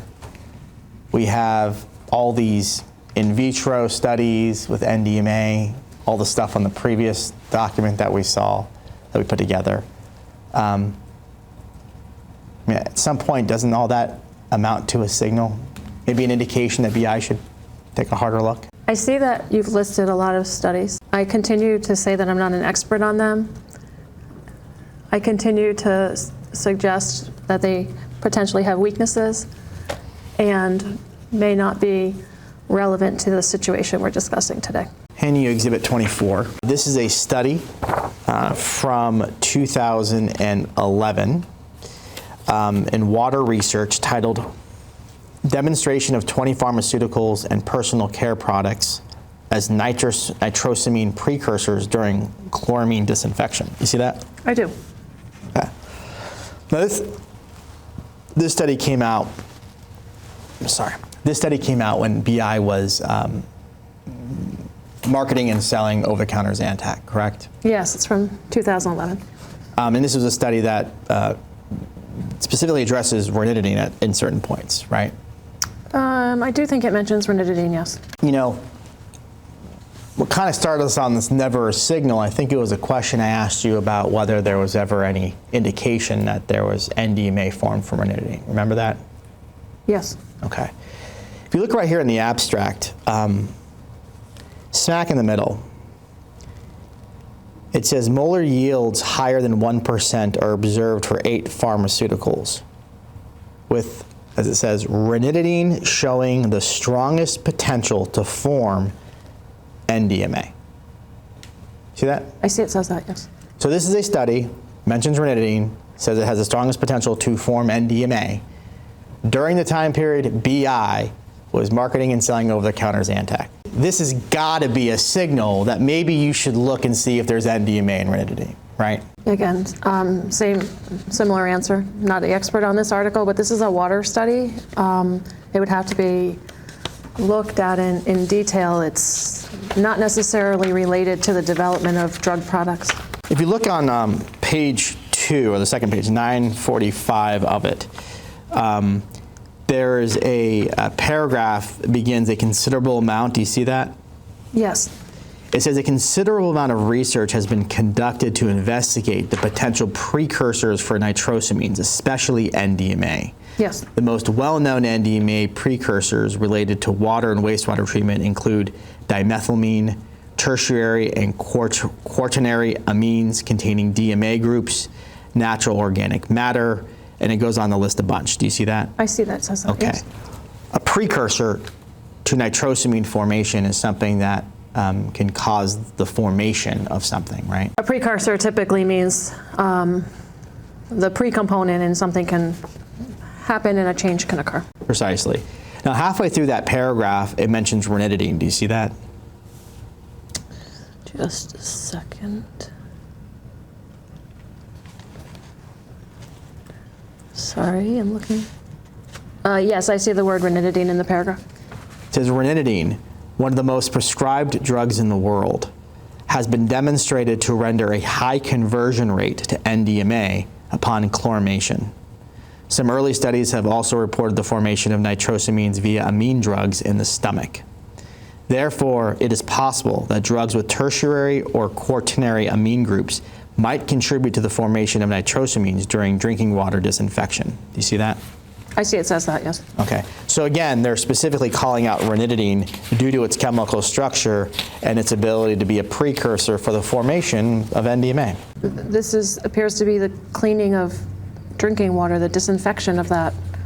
So again, I'm not clear on its relevance to the development of drug products. Well, because it's showing pretty clearly that NDMA can form from ranitidine, right? Well, we have to look, I don't necessarily agree to that, but we have to look at how this study was conducted, the chemicals used, the amounts, etc. So again, it's a water, I mean, I can tell you that it's not standard for a pharmaceutical company that I feel, it's just my personal opinion, to look at these water studies and see their relevance, but I see that it says what you indicated it says. Okay. And if you turn to page 948, very bottom right of the page, Yep. Turning on to the next page, it reads, ranitidine shows the strongest potential to form NDMA. See that? I see that, likely in this scenario. I didn't read the rest of the sentence, yes. Do you know if BI knew about this study when it came out in 2011? I don't know. I don't know the answer to that. Had BI seen this study and the authors stating that ranitidine has a strong potential to form NDMA, do you think that would have constituted a signal to see if there was NDMA in ranitidine? Again, I question the relevance of the drinking water cleaning studies, but I don't know. It's not drug development, I can assure you of that. It turns out that there was NDMA in ranitidine, though, right? What's that? It turns out that there was NDMA in ranitidine. Can you point to the sentence that says that? Oh, we know that today. That's why it was pulled off the market. Oh, I thought you were referring to this article. No. We know today that some tablets of Zantac have been found to have some level of NDMA in them. We learned that in 1920-ish. Well, I mean, Or you could have looked at what they were saying in 2011 where they said it was a precursor to NDMA formation. But you don't know if anyone did that, right? I don't know if anyone at Boehringer thought this water research was relevant. All right, I've put that sentence right here from Shen 2011 on the paper. Let's mark the next one. This is a study, 2011 as well, titled Chloramation of Nitrogenous Contaminants, Pharmaceuticals, and Pesticides, NDMA and Halogenated DPBs Formation. Do you see that? I see it says that. And if you look at the keywords there on the left, you have NDMA in there, right? Mm-hmm. And you have ranitidine. Yes. These authors actually reference the Shen study we just looked at, halfway down on the left side, second paragraph, as suggested by Shen and Andrews, 2011. Ranitidine can be considered as a significant NDMA precursor. See that? Yeah, that was from Shen, the other water study, yes. So we got two articles in the same year, both indicating that ranitidine was a precursor or had the potential to form NDMA in 2011 in the Shen and the LaRue articles. And again, it's your testimony that that did not create a signal to just look and see if there was NDMA in ranitidine. Not to my knowledge in these water studies, because I question the relevance, but not the expert. So I'm handing you Exhibit 23. This is a study from 2012. Do you see that? I do. During the time BI controlled and owned ranitidine. That is during that time. And it says here, the kinetics and mechanism of formation and destruction of N-nitrosodimethylamine in water, a review. You see that? Yes. And that the N-nitrosodimethylamine, that's NDMA, right? And nitrosodimethylamine, yes. Okay. So if you turn to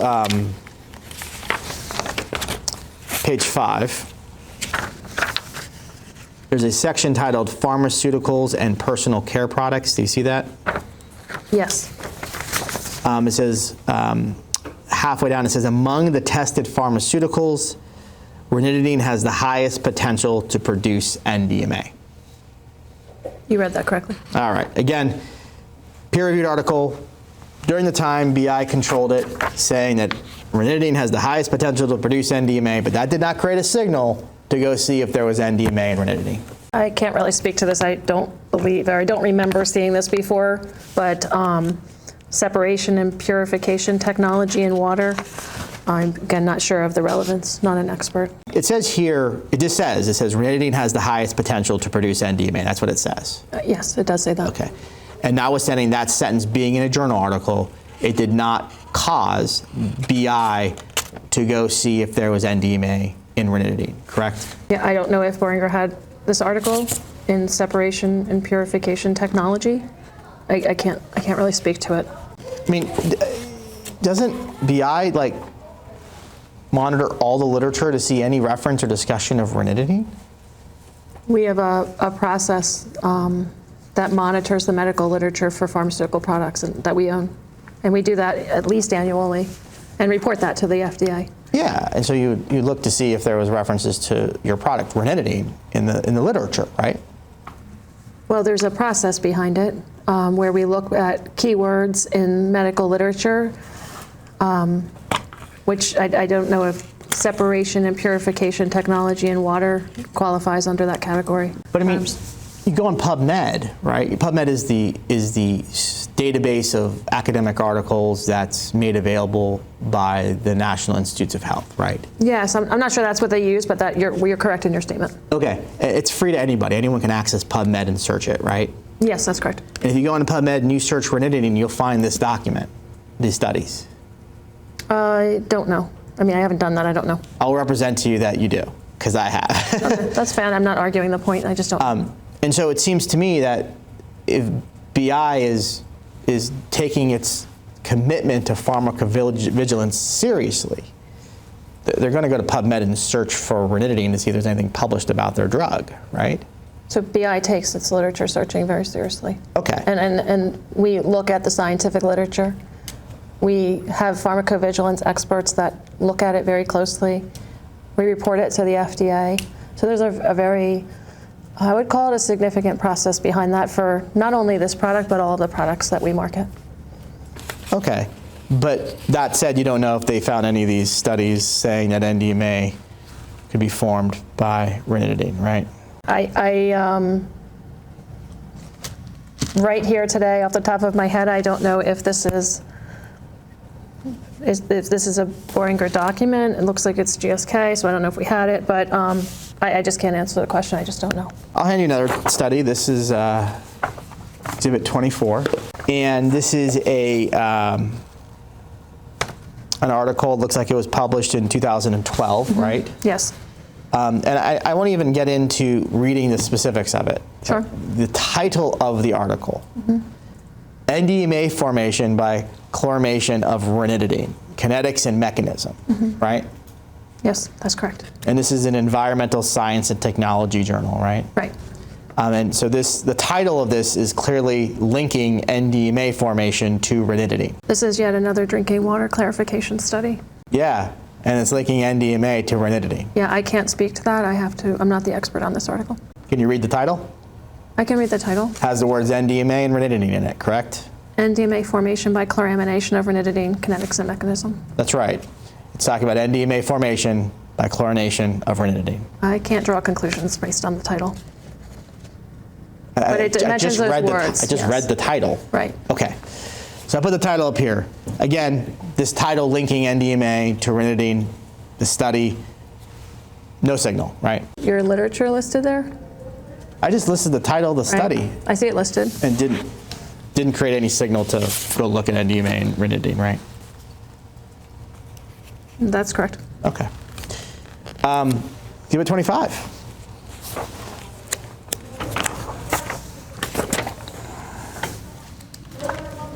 This is another study. This is from 2013, so we're a year later. Right. Still during the time BI is selling and marketing ranitidine. Correct. And the title of this one is Formation of NDMA from Ranitidine. And it also talks about another drug, and sumatriptan, the role of pH. Yes. So now we're getting into even more nitty-gritty, specific details of exactly how NDMA forms from ranitidine, right? I can only read the title and the role of pH. But the title does say formation of NDMA from ranitidine. That's the first 5 words of the title, right? Correct. Okay. And this was published in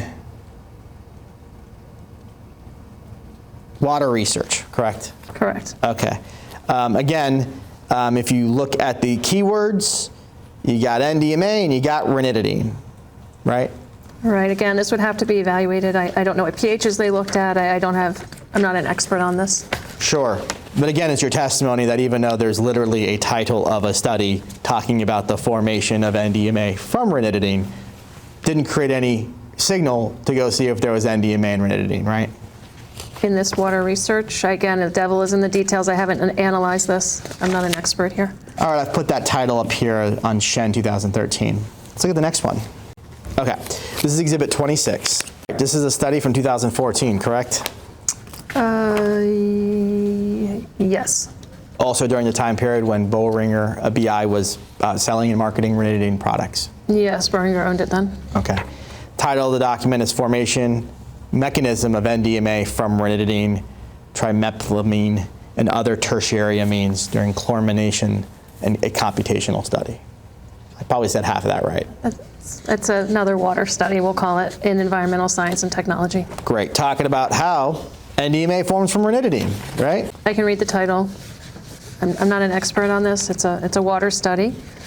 I don't know the details of it to speak to it.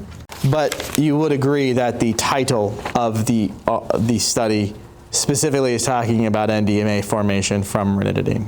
The mechanism of that, I don't know about the relevance of this to our work, but I see that those words are there. And even though there was literally the formation mechanism of NDMA from ranitidine, the first 6 words of the study, that didn't create a signal, even with all the other stuff that we've reviewed, to go look and see if in fact there's NDMA and ranitidine. Again, same response as it's a water study. I'm not sure of the relevance. I'm not an expert here. But I can tell you that if Boehringer had reason to look into a problem with one of their products, they would have done that. I'm handing you Exhibit 27. All right. So this is a study from 2015, correct? So this is during the time that Boehringer Ingelheim was selling and marketing ranitidine products in the United States. Yes, Boehringer owned Zantac in 2015. Okay. Let's look at the introduction here. It says N-nitrosodimethylamine, one of the disinfection byproducts, is of emerging concern due to its extremely high toxicity. The United States Environmental Protection Agency has issued a cleanup level of 0.7 nanograms per liter of NDMA based on an increased lifetime cancer risk of 10 to the minus 6 in drinking water. See that? I see it says that. The US EPA also placed 6 nitrosamines on the Unregulated Contaminant Monitoring Rule List 3. The Ontario Ministry of Environment in Canada established an interim maximum acceptable concentration of 9 nanograms per liter for NDMA in drinking water. The Canadian Office of Environmental Health Hazard Assessment, OHIA, also implemented a public health goal of 3 nanograms for NDMA. Although the typical NDMA concentration is about 10 nanograms, NDMA was detected in drinking water at concentration as high as 100 nanograms per liter. The higher NDMA concentration usually occurred in water that was disinfected by chloramines. You see that? Oh, you read that correctly. Okay. And so what the authors are setting the stage here about is there's an issue with NDMA in the water treatment system and the various things that regulators have done to try to regulate that issue. Well, I can agree to how you read it, and that was correct, how you read it. Okay, if we go to the next column, very bottom, it says many amine-based pharmaceuticals and personal care products, PCBs, have the special tertiary amine structure. See that? I see it says that. And that tertiary amine structure, that's the same structure that ranitidine has, right? I believe so. In fact, if we keep reading, it says, for example, ranitidine, which is often used to prevent gastritis, can form NDMA at yields up to 90%. Andrews Group 2011 found that NDMA, 90%. Do you see that? Yes, I see it says that. Okay. So this is, again, these researchers identifying that a tertiary amine structure, and specifically ranitidine, could form NDMA. Again, the details would have to be looked into. We certainly don't follow these guidelines that they mention here with US EPA and whatnot. We have our own from the FDA with limits. Again, I'm not sure of the relevance of this. It would have to be fully evaluated. And, you know, with a researcher stating, quote, ranitidine, which is often used to prevent gastritis, can form NDMA, that's not relevant to whether or not BI should have just gone and looked to see if there was NDMA in ranitidine.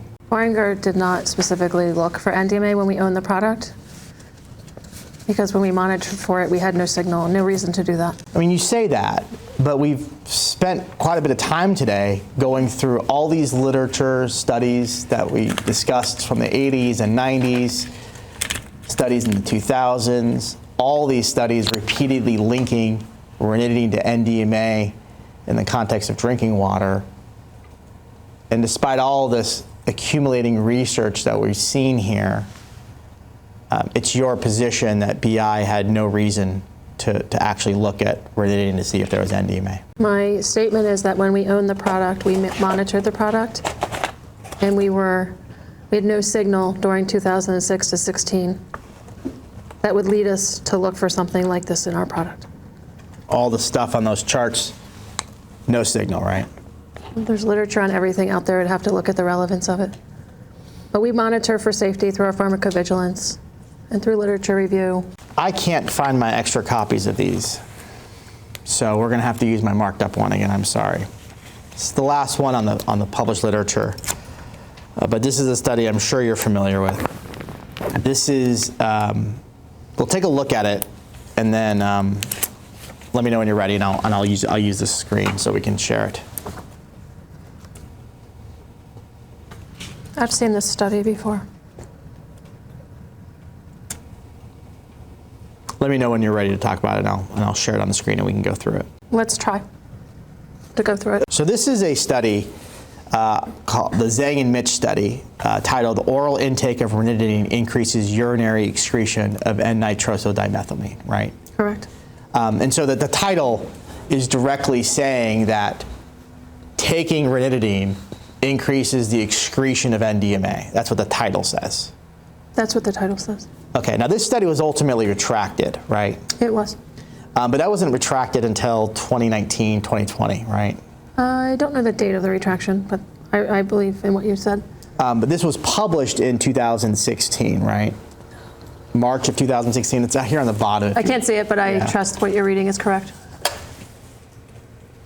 Yes, I see that. So it says it right here. In this work, we confirm the production of N-nitroso-dimethylamine, NDMA, a potent carcinogen, by nitrization of ranitidine under stomach-relevant pH conditions in vitro. Do you see that? Yes. And then it says, our results suggest a need to evaluate the risks attributable to NDMA associated with chronic consumption of ranitidine and to identify alternative treatments that minimize exposure to nitrosamines. Do you see that? Yeah, I see it says that. Okay. So this study, which is specifically raising health concerns about the ingestion of ranitidine and its relationship to NDMA, I mean, this couldn't be more specifically raising a signal about the issue of ranitidine and NDMA, correct? Can I see the article, please? Yeah, sure. So I can agree to what you've read. I can also know that this would require an expert to look at the details of this, so I'm not really prepared to answer that today, but I can see that it talks about oral intake of ranitidine and urinary excretion of NDMA. I know the article was retracted. I believe the whole article was retracted, not just a component, but I can't really speak to it further than that. So this article, after it came out in 2016, long before it was ever retracted, that didn't prompt BI to start studying ranitidine for the presence of NDMA, correct? Boehringer looked at impurities. We never noticed anything that was suspicious. We never noted any signal for cancer or anything like that. So we did not have any reason to look specifically for NDMA, and nor was there a test available at the time that was acceptable to the FDA. I'm sorry, you had no reason. I mean, literally you have this in Carcinogenesis, which is a medical journal, literally talking about the health risks associated with NDMA exposure from ranitidine, and that didn't prompt anyone at BI to actually look at ranitidine to see if there was any NDMA in it, right? We constantly monitor our products in our work. We constantly monitor for safety and clinical relevance and side effects and articles and whatnot. Sure, that constant monitoring that you just talked about Which does is not required, yeah. involve looking for NDMA, ever.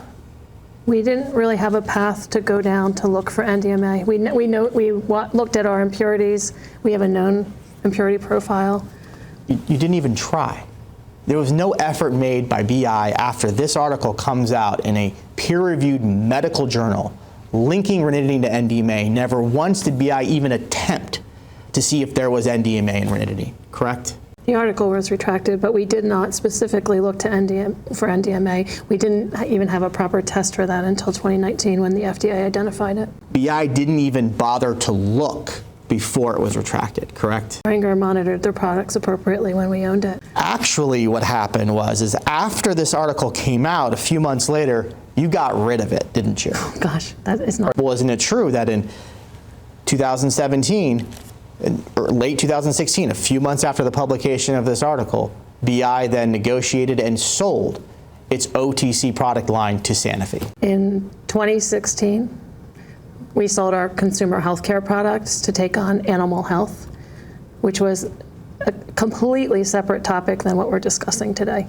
One is not related to the next. So to be clear, the fact that BI gets this alarming study linking their product that they've been selling for a decade to a very potent carcinogen, and a few months later decides to get out of the business altogether, they're not related. Is that your testimony? We sold our consumer healthcare product line in 2016. It wasn't just Zantac. It had nothing to do with the topic we're discussing today. And after you sold it, and you just went to the manufacturing, you didn't actually control the brand anymore,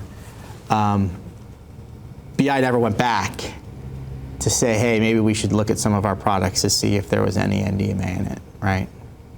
They weren't our products at that time. It was the responsibility of Sanofi.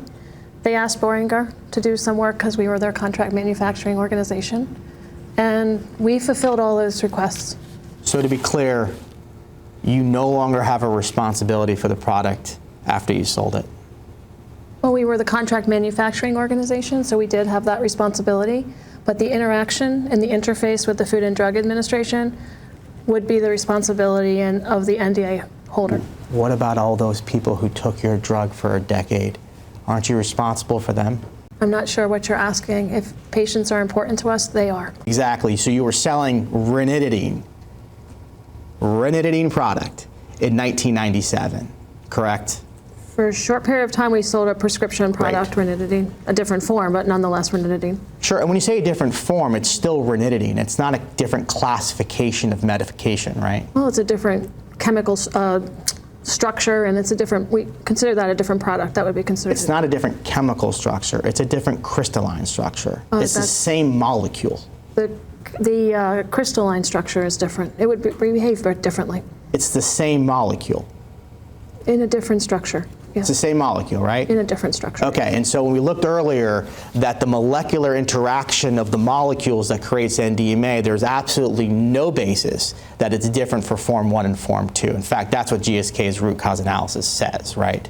I can't answer that. I don't know. All right, doctor, let's turn to, so far we've talked about the published literature. I want to now turn to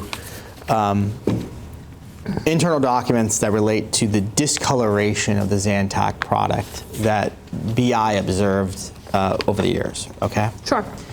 Now, we know, setting the stage here, we know that when ranitidine drug substance or the finished product is exposed to heat or humidity, it will tend to discolor, right?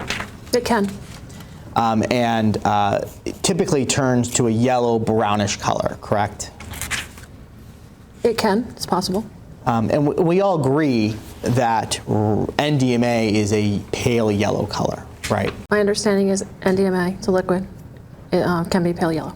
And during the time period that BI was selling ranitidine, both when it was doing the generic versions as well as when it was doing the over-the-counter products, it repeatedly had instances where it would observe the drug substance and the product discoloring. Isn't that correct? Boehringer was aware that the product could discolor on occasion. It's marked as Exhibit 29.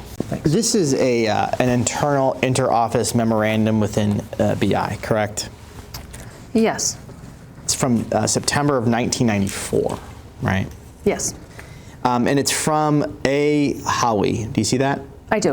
Do you know A. Howie, who that is? I know of her, Amali Holly. Okay, so she'd been around for a while, and apparently in her capacity at BI, she'd worked on ranitidine both when it was being developed for prescription purposes and later when it was an OTC product, right? Yes, in some capacity. This document was regularly created in the course of business at BI, correct? It's an inter-office email or memorandum. And if you look at the first page, there's a section titled Drug Substance Stability. Do you see that? Yes. Now, if you turn to Table 2, they have a stability summary for the drug substance and then the various tablets that were being studied at 150 milligrams. You see that? Table 2 you're referring to? Yeah. And the first chunk of it refers to R1 drug substance, right? Yes. And what we see here is that at the 30 degrees Celsius, 70% relative humidity in the open container, there is discoloration at 2 weeks and 4 weeks, correct? That's what this table indicates, just noting that these are studies with open containers and not packaged as we would. Sure, but I want to ask you about that. Mm-hmm. The label never tells people what could happen if you don't follow those storage conditions, right? It doesn't warn people of that risk. The label has approved storage conditions as per the requirements of the FDA. My question is, the label doesn't say what happens if you violate those storage conditions. Yeah, that is not a FDA approved way of labeling products. That's just not in any label that I'm aware of. We see here, even in the non-open, in the plastic container, there's discoloration at 40 degrees Celsius and 75% relative humidity, even at 2 weeks, right? Yes, that's an accelerated study. There's obviously discoloration in the pouch at 4 weeks, right? Right, but just keeping in mind, these are stability studies, not necessarily product on the market. These are learning about the drug. I understand, and what you learned back in 1994 is that this product turned yellow when it was exposed to heat and humidity. We know that the product can discolor. Yes. All right, so let's put that on here. 1994, exposure to light, heat, and or moisture led to discoloration, and this is the stuff we just read in that communication from September of 1994. Under the open container, the description, every single one of these pills had discoloration where there's a result. Right, so that's the tablet in an open environment. That's why we protect tablets with packaging and whatnot. These are stability studies. That would be not an unusual finding. Again, I didn't ask about any of that. I was just trying to say that they all show discoloration, right? In an open plate study, yes. So this is back in 1994. I put it up here. Let's look a few months later in March of 95. I will mark this as Exhibit 30.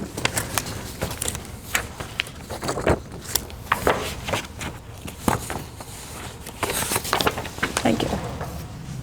This is another internal BI memorandum. You see that? It's actually a study. It's a study report. Yeah. And it's signed by a bunch of different BI scientists, correct? Yes. Including Dr. Howie. She seems to be one of the primary authors. Yes. Okay. And this is, again, experimental study on ranitidine hydrochloride, drug substance stability in the solid state, correct? Yes. All right. If you draw your attention to page 7.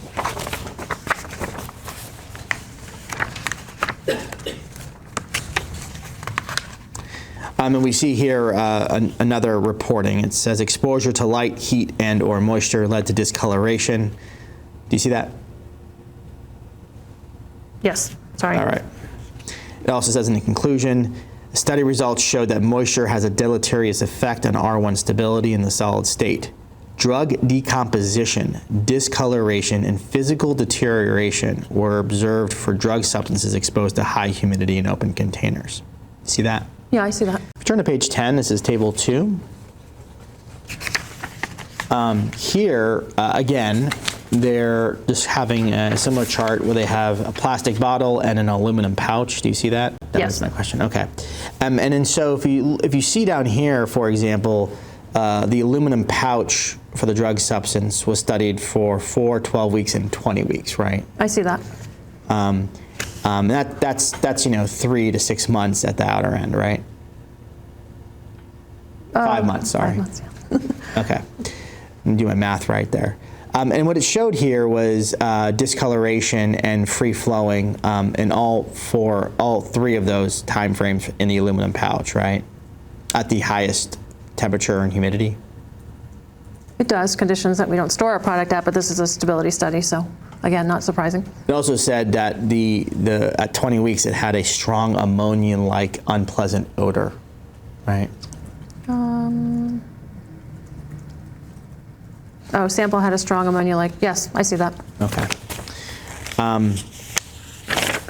That was at 20, I'm just double checking, 20 weeks at high temperatures and high humidity. That's right. Yeah. So we have here, I just put up here the sentence that we quoted from the earlier part from 1995. So let's move on to September of 1994. Oh, I shouldn't have, I went out of sequence, but we'll go back. Let's look at another study from another document from 1994. This is another BI internal memorandum. Do you see that? I do see that, just a second. I'm just going to take a minute to familiarize myself. Yeah, sure.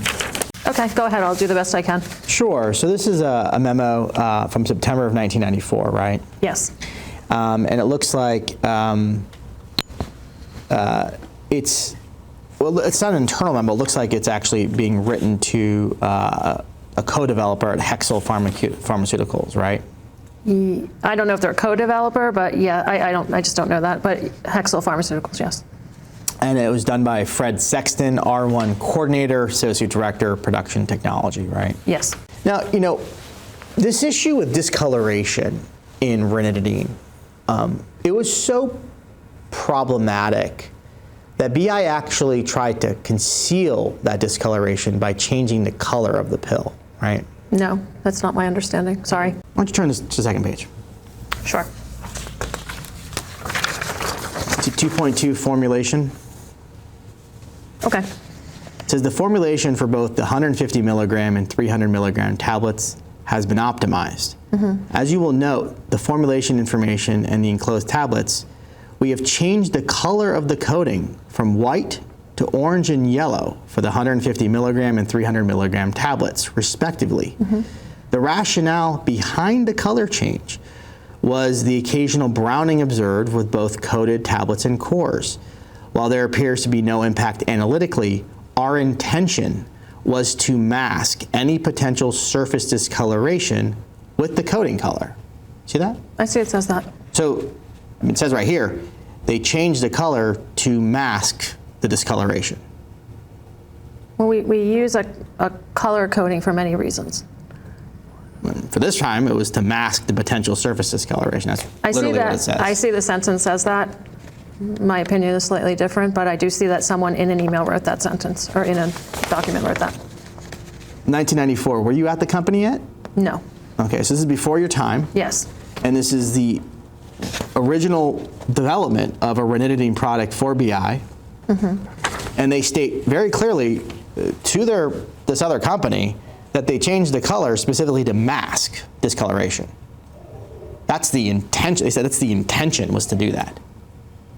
Well, they say that there's no impact analytically, so there's no problem with the product, and they're using a color to perhaps make it appealing to the audience. The word mask is not the word I would use. I see that in this email, and I'm not arguing that it's in here, but it's just there's a lot of reasons for coding, and I'm happy to describe those to you.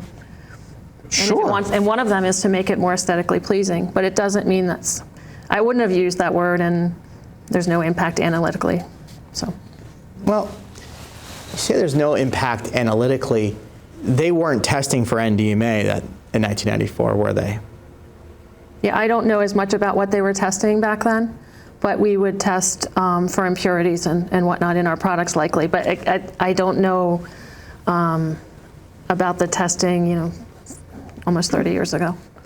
We know they didn't test for NDMA, correct? Not specifically, but they tested for impurities, Okay. none of which were unusually detected in those situations. So while there appears to be no impact analytically, that statement is referring to an analytical test that did not involve NDMA, right? We look for all impurities, total impurities, known impurities, so there was nothing unusual in the profile, I can say. Analytically is probably what that means. I mean, hold on. You say you look for all impurities. That's not true. You don't look for NDMA. Well, you look for,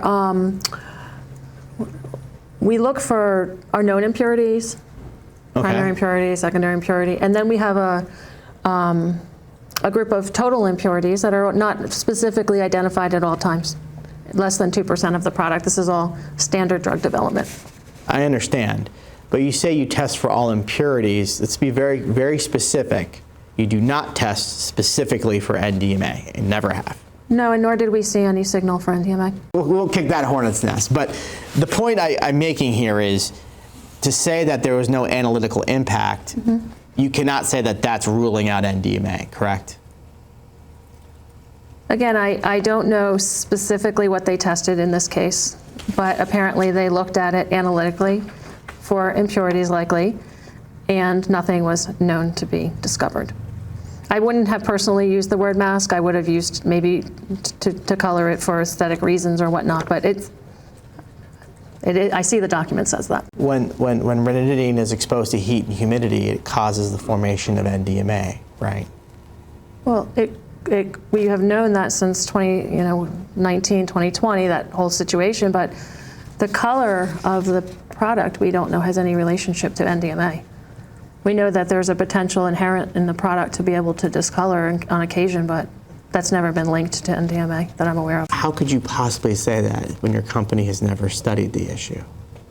What? We're aware of the product discoloring. You just said that there's no link between discoloration and NDMA. How could you possibly say that if your company has never actually done any root cause analysis or attempted to study the issue? I can say that we looked at discoloration extensively and that it met, our product met impurities. It's tested before it's released, and We never tested them for NDMA. we tested for impurities. The NDMA topic didn't come up until after we owned the product. Okay, you just said under oath that there's no link between discoloration and NDMA.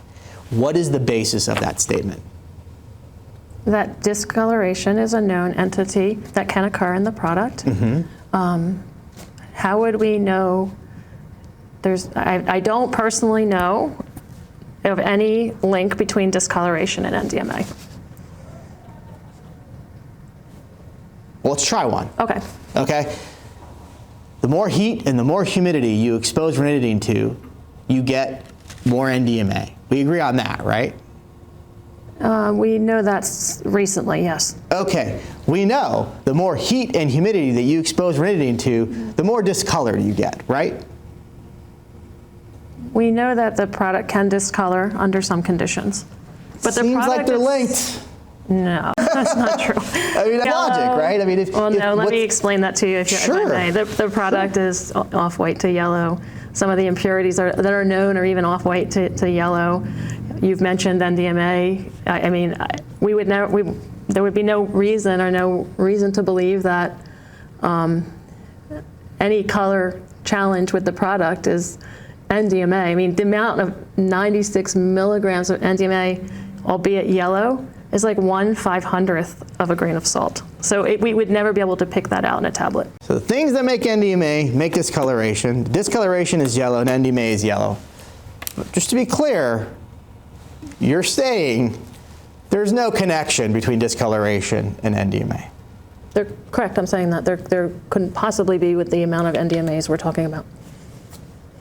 I'll mark that as Exhibit 32. All right, let's move forward in time. Let's move to 2006. I will hand you Exhibit 33. Thank you. Now this is a Pfizer document, a technical document. Do you see that? Yes. And this was actually a document that was shared with BI as it was relating to changing the testing for visual appearance of ranitidine, right? I see the document. It's looking at the appearance specification for the product. That's right. It's from February of 2006, shortly before BI took over the product.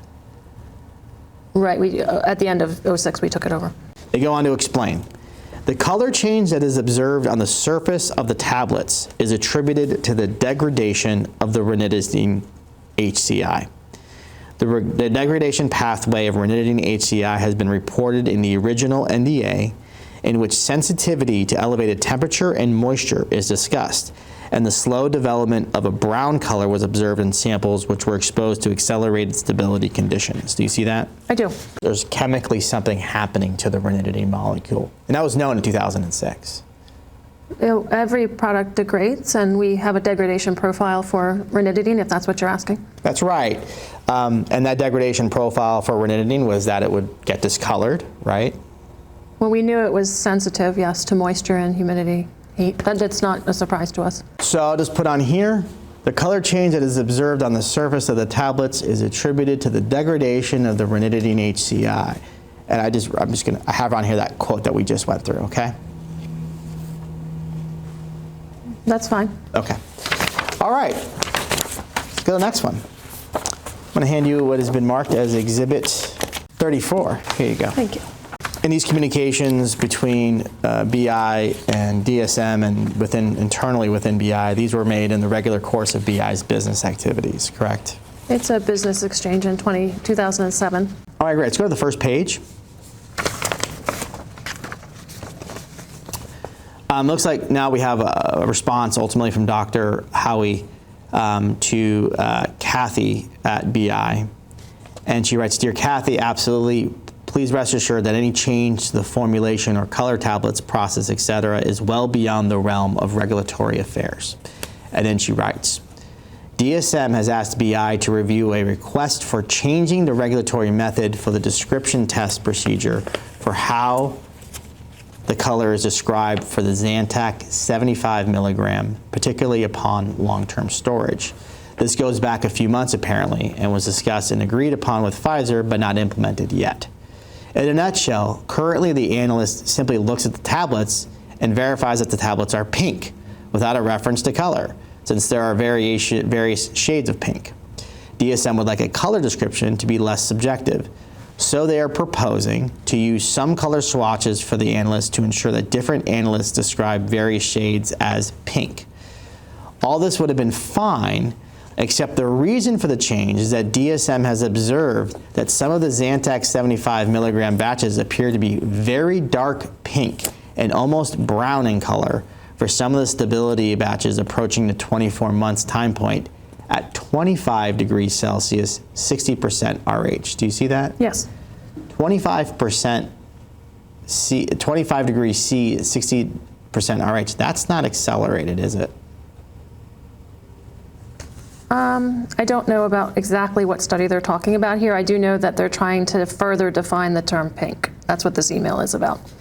Sure, but my question is about 25 degrees Celsius and 60% relative humidity. That's not accelerated conditions at all. That seems, if I recall correctly, that might be room temperature. I'd have to look at our label. But nonetheless, it doesn't say if it's open plate or anything like that. So, but I see the sentence there. I'm not denying that it says, the email says that.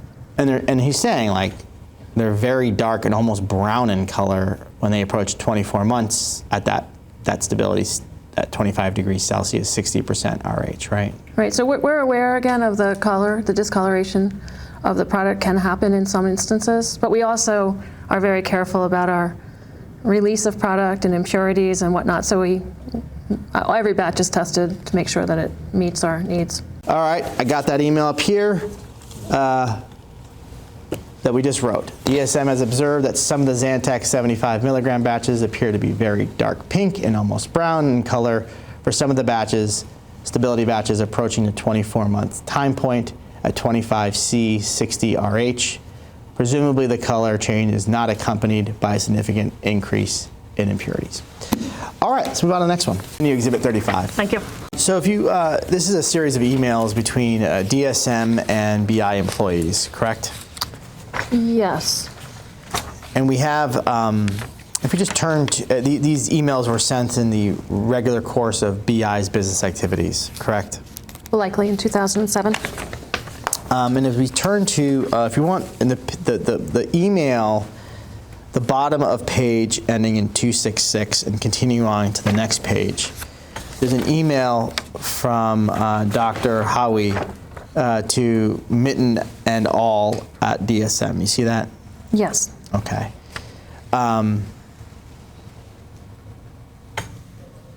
it looks as though, again, we have a situation, and if you look above, Amali, please see my responses below. It looks like Mr. Mitten has interwoven his responses to questions that Amali has presented.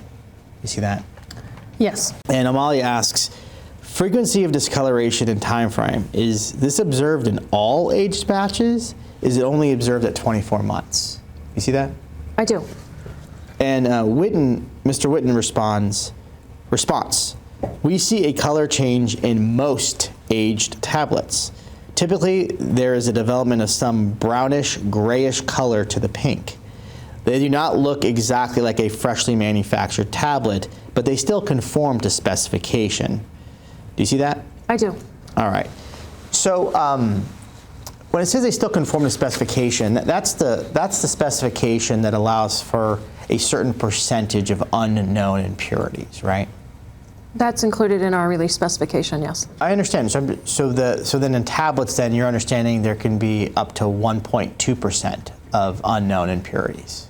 Right, and they're not necessarily one impurity, there could be multiple. Well, no, I'm not suggesting that. You're saying 1.2% of impurities can be unknown and still meet specs, right? Right, that's an acceptable specification for us. Agreed to with the FDA, obviously. Okay. Do you know how much NDMA was in the products you sold? I don't know if there was any. I said, in all of the testing that's been done of ranitidine that you've seen, they have detected some level of NDMA, correct? In 2019 and 2020, some level, as I recall. There's an FDA email that talks about that. Okay, great. So my Or point, FDA release, sorry. my point is that more likely than not means that there was some NDMA in the products that BI sold for a decade, right? Yeah, I just don't know. At that point, went 2006 to 2016. I can't answer the question. Okay. So I have up here the sentence that we read from the email. We see a color changes in most aged tablets. You see that? Yes. Okay. Great. All right, I've handed you Exhibit 36. And this is a document prepared by DSM Pharmaceuticals regarding an audit they did of Ukifa. Do you see that? Just let me have a minute. It's an audit date in 2007. This is a DSM document. I'm not sure if Boehringer's on this or not. It seems like this was between DSM and Ukifa. Well, hold on, doctor. BI owned and sold the OTC brand at this time, right? Oh, yes, I don't say that. I'm just looking at where the email flow is, and it seems to be between DSM and Ukifa. I understand. DSM was hired by BI to manufacture the pills, Yeah, they were our contract manufacturing organization. and Ukifa was hired by BI to provide the ranitidine drug substance, right? They provide the API to DSM. Okay, what did you test for? Right now, list the impurities that you tested for, that you did such a thorough job. I want to hear them. Well, we test for there's requirements by the FDA that how we have to test for impurities. What are they?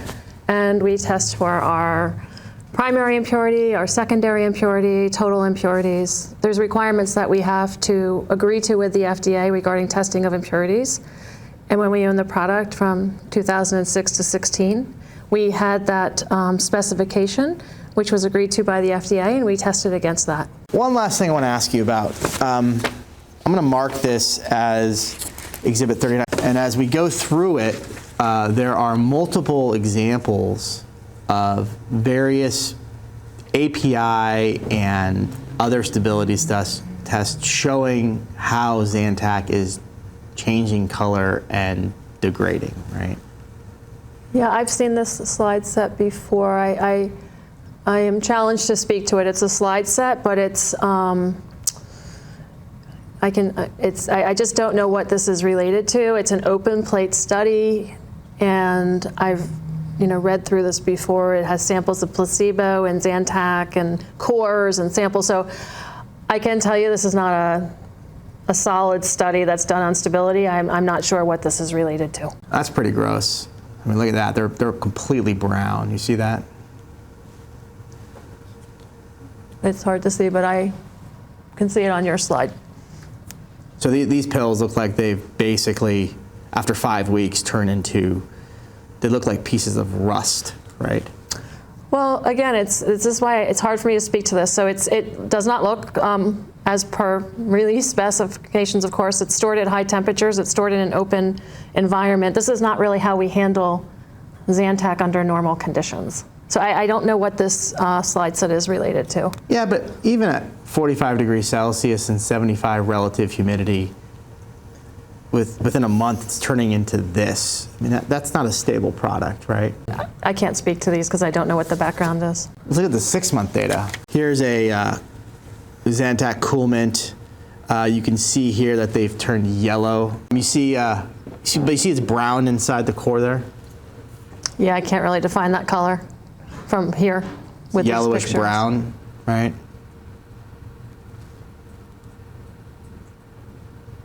It's hard for me to describe the color, but it could be a yellowish brown. Could be described like that. Again, not sure what the context of these slides are. So here's some more. It looks like there were some of these where they actually tested them inside the bottles. You see that? Yeah, those are pilot batches. So again, I'm not sure what this is related to. So here's another one with the coolant. You see that it's brown and chipped, and inside it there's a brown core, right? Same thing up here at 30 degrees. This looks a little better, but it's still got a little bit of yellowing. You see that? I see the pictures. And you know, this is a document that you guys gave to us, right? We didn't take these pictures. Oh, yeah, I don't know what that document is related to. It's certainly not a formal stability study, I can tell you that, because there would be a report and whatnot. Sure, it's photographs of pills that were being tested by BI at some point. Right, not necessarily for manufacture or anything. I see some of them are pilot. I honestly cannot speak to that. I just don't know what that's in reference to. Okay. But you would agree that considering the constant discoloration issues that BI had spanning, you know, during the time that it was selling this product, you would agree that Ranitidine wasn't a very stable product. So you use the term constant. We are aware that some tablets can discolor. We make millions of tablets. I can attest to the fact that they constantly discolor. We're aware that sometimes they do. It's a known component of our known characteristic of our drug. BI sold OTC Zantac from 2006 to 2016. And during that time, we followed the FDA guidance, and we stand behind our product for what we knew at that time, noting that the topic of NDMA did not surface in the pharmaceutical company until 2019. And I guess the follow-up to that is during the entire time that BI was selling Ranitidine products, never once did BI ever disclose in its labeling or any advertisements any connection between Ranitidine and NDMA, correct? That would require supportive information, so no. At no time did BI ever warn any consumers that Ranitidine or the NDMA in Ranitidine potentially could be a risk for cancer, correct? When we monitored for cancer, we found none, and we would have to have supportive information to change our label like that. When you say you monitored, you're talking about people reporting cancer? I'm talking about the pharmacovigilance safety system that's normal for pharmaceutical companies to monitor their drugs while they market them. But at no time, just to be clear, did BI ever warn anybody about NDMA or cancer, of any cancer, right? We would need to have support for that, and we did not have any support for that. It wasn't known to us. So the answer is no, you did not. That's correct. We would need a reason to do that. You spoke to Mr. Wisner about the fact that BI reported literature on Ranitidine to the FDA in annual reports. Do you recall that testimony? Yes, we do. And can you give the jury an idea of how many articles about Ranitidine went to the FDA in each annual report? In other words, are we talking about like a handful? Is it a few dozen, or is it more like 100? It's more like 100. We provide not only the literature reference, but the abstract as well to the FDA per the requirements. And what's the purpose of that? Well, it's so that we, I guess it's an agreement or an understanding between the Boehringer and the FDA that, you know, we monitor our literature per requirements. That literature is assessed and submitted to the agency for transparency. They maybe want to know it as well. Is Exhibit 20 in fact the Mathis study? Yes, it is. And do you happen to recall whether that study was reported to the FDA in the 2009 annual report? That would be our process, yes. And do you have a specific recollection of Mathis being included at pages 4 and 5 and 61 and 62 of that annual report? I trust what you're reading, but I don't know that off the top of my head. Okay. Let's take a look briefly at the LaRoe study, which was in 2012. That should be Exhibit 24 in your stack there.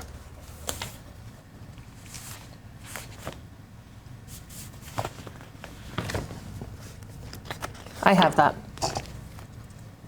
Is Exhibit 24 in fact the LaRoe study? It is. And do you recall whether that study was reported to the FDA in the 2014 annual report? I believe it was. And the Wang paper is Exhibit 27. Would you pull that out briefly? Do you have the Wang paper in I front of do. you, Dr. Oakes? Yes.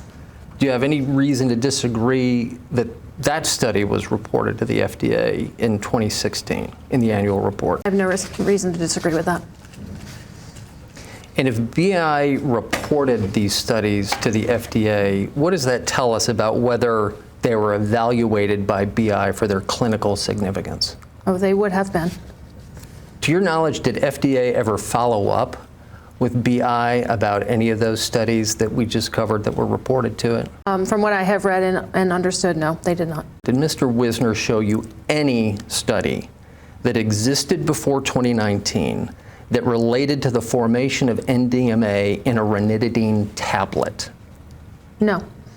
Did he show you a bunch of studies, or at least several studies, about whether NDMA could potentially form when ranitidine mixes with nitrite and gastric juices? Do you remember those studies? Yes. Those studies that he showed you about NDMA potentially forming when ranitidine mixes with nitrite and gastric juices, do you have those in mind? I do. Is that the chemical reaction by which NDMA is believed to form in tablets of ranitidine over time and at higher heat and humidity? No. What's your understanding as to whether there has ever been any reliable scientific evidence that NDMA can form in the stomach of people who take ranitidine? There's no evidence reliable of that. And do you know if that's a theory that the FDA has tested? Oh, they have. And what did the FDA conclude as to whether this theory of NDMA formation is relevant to human beings? The document from the FDA that came out in 2019, 2020 area timing indicated that NDMA is not formed endogenously, if that answers your question. Even if it were true that NDMA could form when ranitidine is mixed with high levels of nitrite and gastric juices, would that suggest that NDMA could form in Zantac tablets where there is no nitrite? No. So do you stand by your testimony that none of the studies about nitrisation provide a signal about the potential for NDMA to form in ranitidine tablets during storage? I do. Mr. Wisner showed you some studies that related to water and NDMA. Do you recall those? I do. And you recall that the NDMA was forming after it went through drinking water disinfection, as discussed in those studies? Yes, and purification. Yes. And does that have anything at all to do with whether NDMA can form when people take ranitidine tablets? No, I tried to get that point across. To your knowledge, has FDA ever said anything to BI about the issues raised in those studies relating to NDMA forming in ranitidine in connection with chlorination in water? No, the FDA and Boehringer never discussed NDMA formation in tablets or water. It was really just a topic that was raised in 2019. Even after BI reported some of those drinking water studies to the FDA, did the FDA come back to BI and raise any issue about them? They did not. You've said a few times that BI would have understood the safety profile of ranitidine when it acquired the Zantac product. Do you recall that? That's correct. Now, would that mean that BI would have to go back and read every study ever published in the 3 decades or so that ranitidine had been studied before BI bought it? No, we would look at the current information on the drug, the current annual reports, the current literature. We would make sure we understood the safety and efficacy of the profile when we bought it. But it doesn't necessarily mean we would go back 20 or more years. And you testified to this already, but it's a point I want to come back to. Scientific knowledge evolves over time. That's something you said today, right? Every day I feel like that.